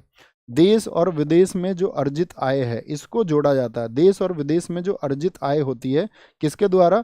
बाय इंडियंस, भारतीयों के द्वारा, तब बनता है GNP, gross national product. Gross national product. अगर नेट नेशनल प्रोडक्ट की बात करें, एनएनपी क्या होता है? इनकी फुल फॉर्म आपको पता होना चाहिए। ग्रॉस नेशनल प्रोडक्ट में से डेप्रिसिएशन माइनस कर दो, मूल्य ह्रास, यानी कि डेप्रिसिएशन माइनस कर दो, किस में से? ग्रॉस नेशनल प्रोडक्ट में से। और अगर जीएनपी पूछ ले तो एनएनपी में डेप्रिसिएशन को ऐड कर दो, इसको तो जोड़ लेंगे आराम से, कोई दिक्कत थोड़ी है इस बात में। ये आसानी से आपको पता होना चाहिए। जीडीपी तो जानते होगे ना आप। जीडीपी का क्या फॉर्मूला होता है? जीडीपी का बताओ फटाफट से। एक वर्ष में जितनी भी आपकी उत्पादित आय होती है, वस्तुएं एवं सेवाओं का जो मूल्य होता है, प्लस में क्या होता है उसमें आपका, अगर उसका फॉर्मूला देखते हैं हम, बोलेंगे उसमें से क्या करते हैं, जो भारत में आय आती है उसको जोड़ देते हैं, और जो भारत से बाहर जाती है उसको घटा देते हैं। उसको क्या कर देते हैं हम? घटा देते हैं। बहुत बढ़िया, वेरी गुड। नेक्स्ट है, 2001 से 1 के दौरान नाबार्ड में कोष के साथ में सूक्ष्म वित्त विकास निधि की स्थापना की थी। माइक्रो फाइनेंस डेवलपमेंट फंड, इसको बोलते हैं एमएफडीएफ। क्या बोलते हैं? एमएफडीएफ नाबार्ड के लिए कितने राशि में बना? 100 करोड़ रुपए में। देखिए ये नाबार्ड की नहीं है। अगर पूछे आपसे नाबार्ड की पूंजी, नाबार्ड कितनी कैपिटल के साथ में बना था, वो बात अलग है, लेकिन है 100 ही। नाबार्ड की जो कैपिटल थी वो भी कितनी थी? नाबार्ड की कैपिटल थी आपका 100 करोड़। इस क्वेश्चन को एक जैसा मत समझ लेना। ये पूछ रहा है सूक्ष्म वित्त विकास के लिए भी कितने रुपए रखे गए थे? 100 रुपए। नाबार्ड जो बना था ये किस समिति की सिफारिश पर बना था? तो शिवरामन समिति की सिफारिश पर। कौन सी? शिवरामन समिति। शिवरामन समिति जो कि आपका 1979 की थी, उसकी रिपोर्ट पर, 1979 की रिपोर्ट पर इसको बनाया गया था। इसके लिए जो एक्ट आया था वो 1981 में आया था, और 12 जुलाई 1982 को, 12 जुलाई 1982 को इसको क्या कर दिया गया था? इस्टेब्लिश कर दिया गया था। और इसका हेडक्वार्टर कहाँ पर है? वो मुंबई में है। कहाँ पर है हेडक्वार्टर? मुंबई में है। ठीक है। एक डेट पूछी जाती है बहुत अच्छी, इंदिरा गांधी जी द्वारा नाबार्ड देश को समर्पित कब किया गया था? इंदिरा गांधी जी द्वारा नाबार्ड जो है, नाबार्ड इंदिरा गांधी द्वारा देश को समर्पित, इंदिरा गांधी द्वारा देश को समर्पित किस डेट को किया गया था? उसको डिवोटेड टू कंट्री कर दिया गया देश के लिए, तो वो थी डेट 5 नवंबर 1982। क्या बोलोगे? 5 नवंबर 1982 थी। नाबार्ड के मुझे बताओ वर्तमान में अध्यक्ष कौन है? वर्तमान में अध्यक्ष अगर बदले, देखो अगर कोई अध्यक्ष यदि बदल जाए, ठीक है, तो वो आप करंट अफेयर्स में आप जानते हैं, मैं जानता हूं अभी श्री साजी केवी को। क्या ये बदल गए हैं? एक बार देखना शुभम भाई, श्री साजी केवी को। ठीक है। ऐसी कुछ संस्थाएं हैं, SEBI, securities and exchange board of India. SEBI की स्थापना कब हुई थी? ये 12 अप्रैल 1988 को हुई। 12 अप्रैल 1988 को हुई। कहाँ पर हेडक्वार्टर है सेबी का? तो मुंबई में है। कहाँ पर है? मुंबई में है। सिडबी आप मुझे बताओ, small industrial development bank of India. क्या बोलोगे? Small industrial development bank of India बोलेंगे अभी फटाफट से, सारे लोग आंसर करें, सारे लोगों का आंसर आना चाहिए। तो क्या बोलेंगे? सिडबी की स्थापना जो हुई है small industrial development of India की, डेवलपमेंट बैंक ऑफ इंडिया की, 2 अप्रैल 1990 को हुई है। 2 अप्रैल 1990 को। कहाँ पर? लखनऊ में हुई है। कहाँ पर हुई है? लखनऊ में हुई है। Export import bank of India, EXIM bank जिसको हम बोलते हैं, ये आपका 1982 में बना था। कहाँ पर? मुंबई में। आज इन तीनों की स्टडी आपको करनी है अच्छे से, इनके बारे में और क्या क्या फैक्ट थे ये सब आपको पता होना चाहिए। भैया भारत की कृत्रिम झील शायद हमने गलती से लिख दी है, गलत। एशिया की सबसे बड़ी कृत्रिम झील हमने आपको बताया ये है भोजताल, एमपी। भोजताल नहीं है, मुझे भोजताल ध्यान है यार, एशिया की। तो मतलब भोजताल तो फिर भारत की हो गई, और भारत की सबसे बड़ी, हाँ हाँ हाँ हाँ हाँ सही बात एकदम से, गोविंद बल्लभ पंत सागर होगी। गोविंद बल्लभ पंत सागर कौन सी होगी? गोविंद, गोविंद भैया इसको वापस करें और थम्स अप करें। एक बार गोविंद बल्लभ पंत सागर, गोविंद बल्लभ पंत सागर जो झील है, गोविंद बल्लभ पंत सागर झील एशिया की सबसे बड़ी झील है, जो कि कहाँ पर है, यूपी के सोनभद्र जिले में पड़ती है, यूपी के सोनभद्र जिले में पड़ती है। सबसे बड़ी कृत्रिम झील यही है। जो रिहंद बांध है ना हमारा, रिहंद बांध, उसका पानी इसमें इकट्ठा होता है। ठीक है, कोई दिक्कत, कोई परेशानी? आगे आएंगे वापस।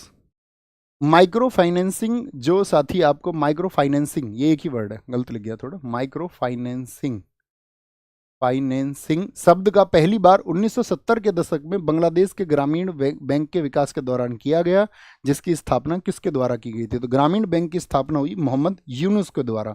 मोहम्मद यूनुस, जिनको नोबेल पुरस्कार मिला था, किसके लिए? शांति का नोबेल पुरस्कार मिला था इनको 2006 में। किसके लिए? शांति का नोबेल पुरस्कार पाने वाले पहले बांग्लादेशी भी ये बने थे। एडम स्मिथ, जिनको एडम स्मिथ कहते हैं, एडमा स्मिथ नहीं है ये, एडम स्मिथ है, Adam, Adam Smith, Adam, Adam Smith, इनकी किताब क्या है? इनको फादर ऑफ इकोनॉमिक्स बोलते हैं, नहीं बोलते? हाँ जी बताएंगे। इनको फादर ऑफ इकोनॉमिक्स कहा जाता है, यानी कि इनको अर्थशास्त्र के पिता कहा जाता है। इन्होंने एक किताब लिखी थी द वेल्थ ऑफ नेशंस। मुझे बताओ वो किस ईयर में लिखी? इनकी जो किताब थी, इनकी जो बुक थी, वो थी द वेल्थ ऑफ नेशंस। क्या बोलोगे? The wealth of Nations. ये किस ईयर में, ये क्वेश्चन है मेरा। तो वेल्थ ऑफ नेशंस इन्होंने लिखी 1776 में, 1776 में। अल्फ्रेड मार्शल, इनकी बुक पूछी जाती है। अल्फ्रेड मार्शल की जो बुक है वो है प्रिंसिपल ऑफ इकोनॉमिक्स। क्या बोलोगे? Principles, principles of economics, economics यानी कि अर्थशास्त्र के सिद्धांत, जो 1890 की इनकी किताब है।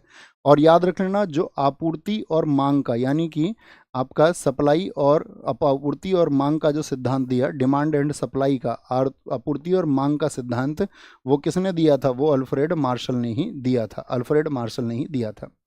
जैसे कि क्वेश्चन है हमारा ग्रामीण बैंक से, तो ग्रामीण बैंक आप बता सकते हैं भारत में ग्रामीण बैंक, जिनको हम आरआरबी बोलते हैं, आरआरबी रीजनल रूरल बैंक बोलते हैं, क्षेत्रीय ग्रामीण बैंक जिनको कहा जाता है। तो भारत का पहला आरआरबी कब खुला था?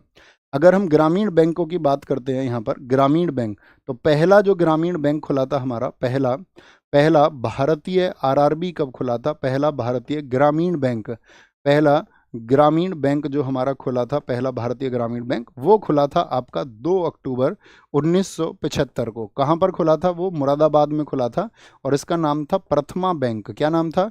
प्रथमा बैंक, मुरादाबाद यूपी में। कहाँ पर? मुरादाबाद, मुरादाबाद यूपी में ये खुला था, मुरादाबाद यूपी में। इसके लिए फिर एक्ट आया था 1976 में। क्या बोलोगे?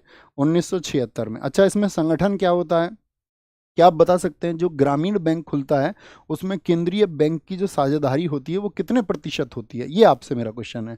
जो केंद्रीय बैंक होता है आरआरबी के लिए, याद रख लेना, रीजनल रूरल बैंक में जो सेंट्रल गवर्नमेंट होती है, केंद्र सरकार होती है, ठीक है, केंद्र सरकार, केंद्र सरकार, ये 50%, क्या बोलोगे?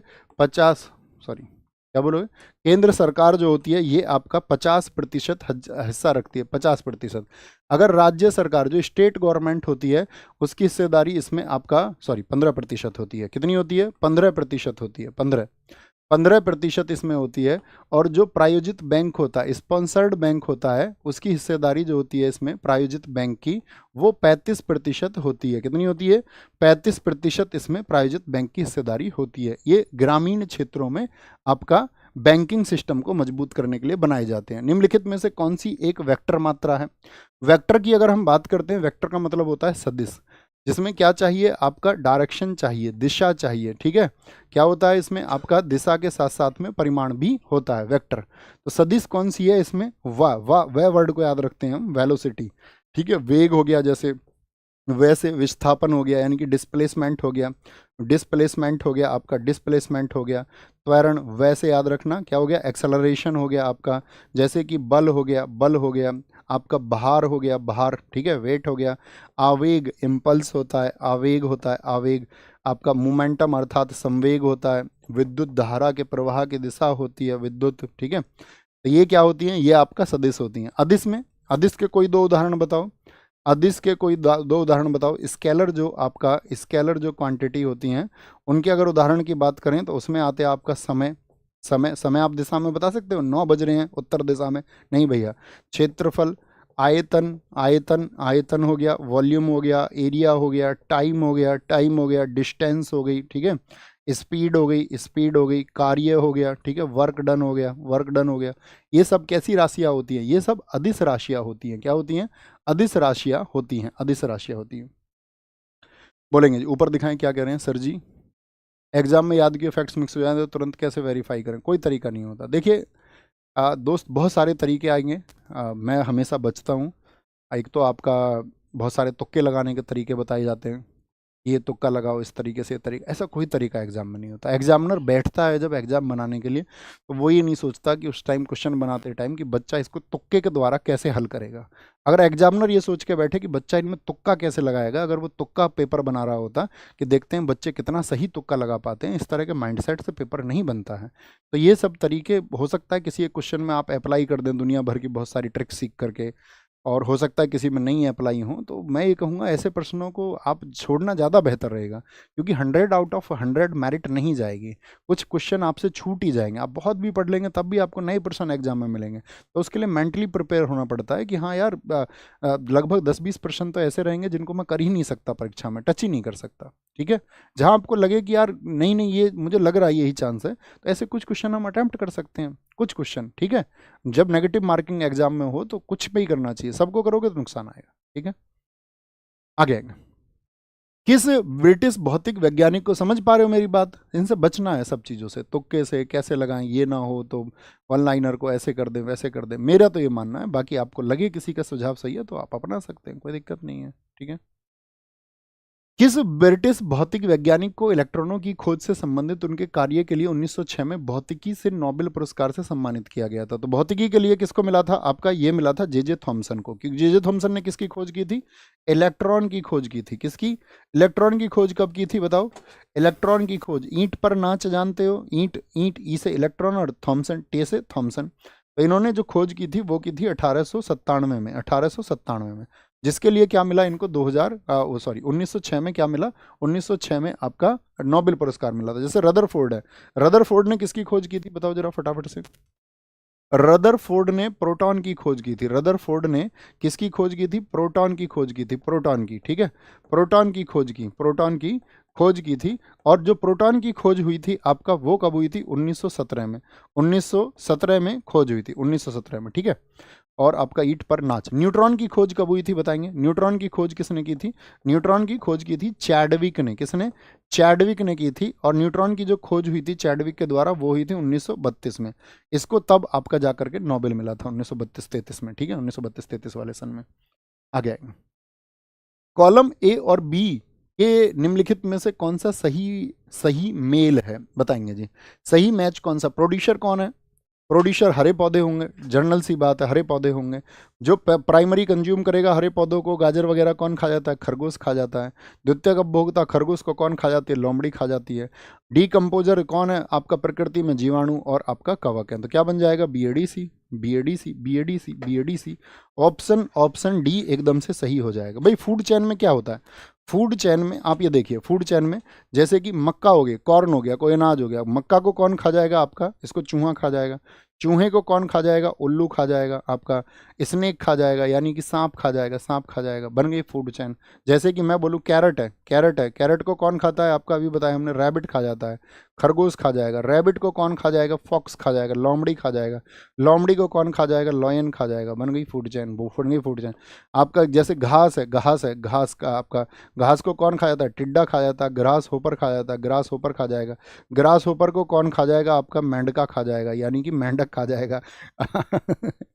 इसने एक सांप खा जाएगा। सांप को कौन खा जाएगा? उसको ईगल खा जाएगा। बन गई फूड चेन। बाज खा जाएगा उसको। गांव में हमारे में मेंढक को मेंढका कह देते हैं, ऐसे है ना। तो चक्कर ये है सारा, और कुछ नहीं है। भैया आओ आगे। लाल शैवाल के वर्ग का सामान्य नाम क्या है? लाल वर्ग, लाल वर्ग का जो शैवाल होता है उसको क्या कहा जाता है? बोलेंगे। रोडोफाइसी बोलते हैं अलगी को, रेड अलगी को। क्लोरोफाइसी बोलते हैं, जेंथोफाइसी बोलते हैं, फियोफाइसी बोलते हैं। तो क्या बोलेंगे? इसको रोडोफाइसी बोलते हैं, रोडोफाइसी। क्लोरोफाइसी, क्लोरोफाइसी ये होता है ग्रीन, ग्रीन हरा शैवाल, ग्रीन अलगी होता है, ग्रीन अलगी। आप बताओ जेंथोफाइसी कौन सा होता है? ये पीला हरा होता है। ठीक है, येलोइस ग्रीन होता है, येलोइस ग्रीन होता है। फियोफाइसी की बात करेंगे, ये आपका भूरा होता है, कैसा, भूरा शैवाल होता है, भूरा शैवाल।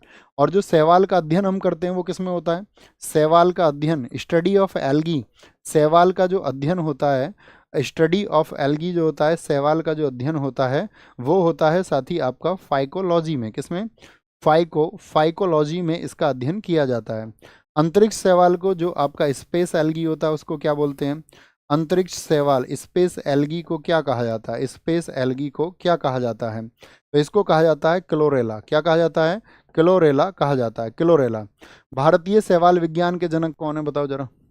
जो आपका इंडियन अलगी साइंस है, भारतीय शैवाल विज्ञान के जनक कौन है, इंडियन जो आपका अलगी साइंस है, भारतीय शैवाल विज्ञान, इसके जनक कौन है, इसके जनक है एमओपी आयंगर। क्या है, एमओपी आयंगर भारतीय शैवाल विज्ञान के पिता हैं। कौन है, भारतीय शैवाल विज्ञान के पिता हैं।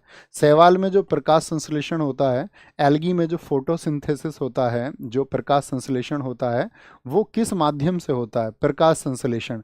तो प्रकाश संश्लेषण यहाँ पर होता है आपका संश्लेषण, प्रकाश संश्लेषण ये होता है साथी आपका क्लोरोफिल से। किससे होता है, क्लोरोफिल से होता है, ठीक है। और जो शैवाल होता है ये क्या प्रोड्यूस करता है, ये आपका आयोडीन को प्रोड्यूस करता है। बहुत बार पूछा जाता है, क्या, आयोडीन को ये प्रोड्यूस करता है, आयोडीन को। कोई दिक्कत, कोई परेशानी। आज तो शायद 1.5 घंटे में क्लास हो गई, कितनी देर हुई है। साइनोबैक्टीरिया किस शैवाल को कहा जाता है, ये फिट है। अब इसको तुरंत स्पीड अप करके एक बार इसकी जो पीडीएफ है याद रख लेना। पीडीएफ कहाँ जाती है, पीडीएफ जाती है इसकी जो टेलीग्राम चैनल आपका कमेंट सेक्शन में पिन है, नवीन सर जीएस। इस टेलीग्राम चैनल पर आप कोई भी जानकारी होगी क्लासेस की, कुछ भी, तो यहीं इस टेलीग्राम चैनल को आप ज्वाइन कर लीजिए, नवीन सर जीएस टेलीग्राम चैनल। इसकी पीडीएफ वहाँ पर मिलेगी, उस पीडीएफ में देख लिया करो भैया ने क्या टारगेट्स दिए, एक बार उसको पढ़ लेते हैं और टारगेट्स को फुलफिल करना और कक्षा में लगातार बने रहना है, ठीक है। आज तीसरी क्लास है, 12 और होंगी। हमेशा हम यात्रा जो भी शुरू करते हैं साथी, तो हो सकता है वो यात्रा हमको कठिन लगती हो, लेकिन जब आप मंजिल पर पहुंचेंगे तब उसका आपको एक सुखद अनुभव होगा। और मंजिल पर पहुंचते पहुंचते बहुत थकान होती है, बहुत ऊर्जा लगती है, आपको रास्ते में बहुत सारी योजनाएं बनानी पड़ती हैं, लेकिन आपको यदि सच्चा पथ प्रदर्शक मिल जाए तो हमारी यात्रा आसान हो सकती है। वही पथ प्रदर्शक बनने का प्रयास मैं आपके लिए कर रहा हूँ। उम्मीद करूँगा आप वो अनुयायी बनते हुए उसको फॉलो करेंगे, उस मार्ग को, और आप मंजिल पर पहुँचेंगे। अपना ख्याल रखिए, घर सबको नमस्ते बोलना, सभी बुजुर्गों को नमस्ते बोलना, मम्मी पापा को नमस्ते, छोटे बहन भाई को प्यार। ख्याल रखिए। जय हिंद, जय भारत। आप सबके सपने सच हों। जय मां सरस्वती। Take care.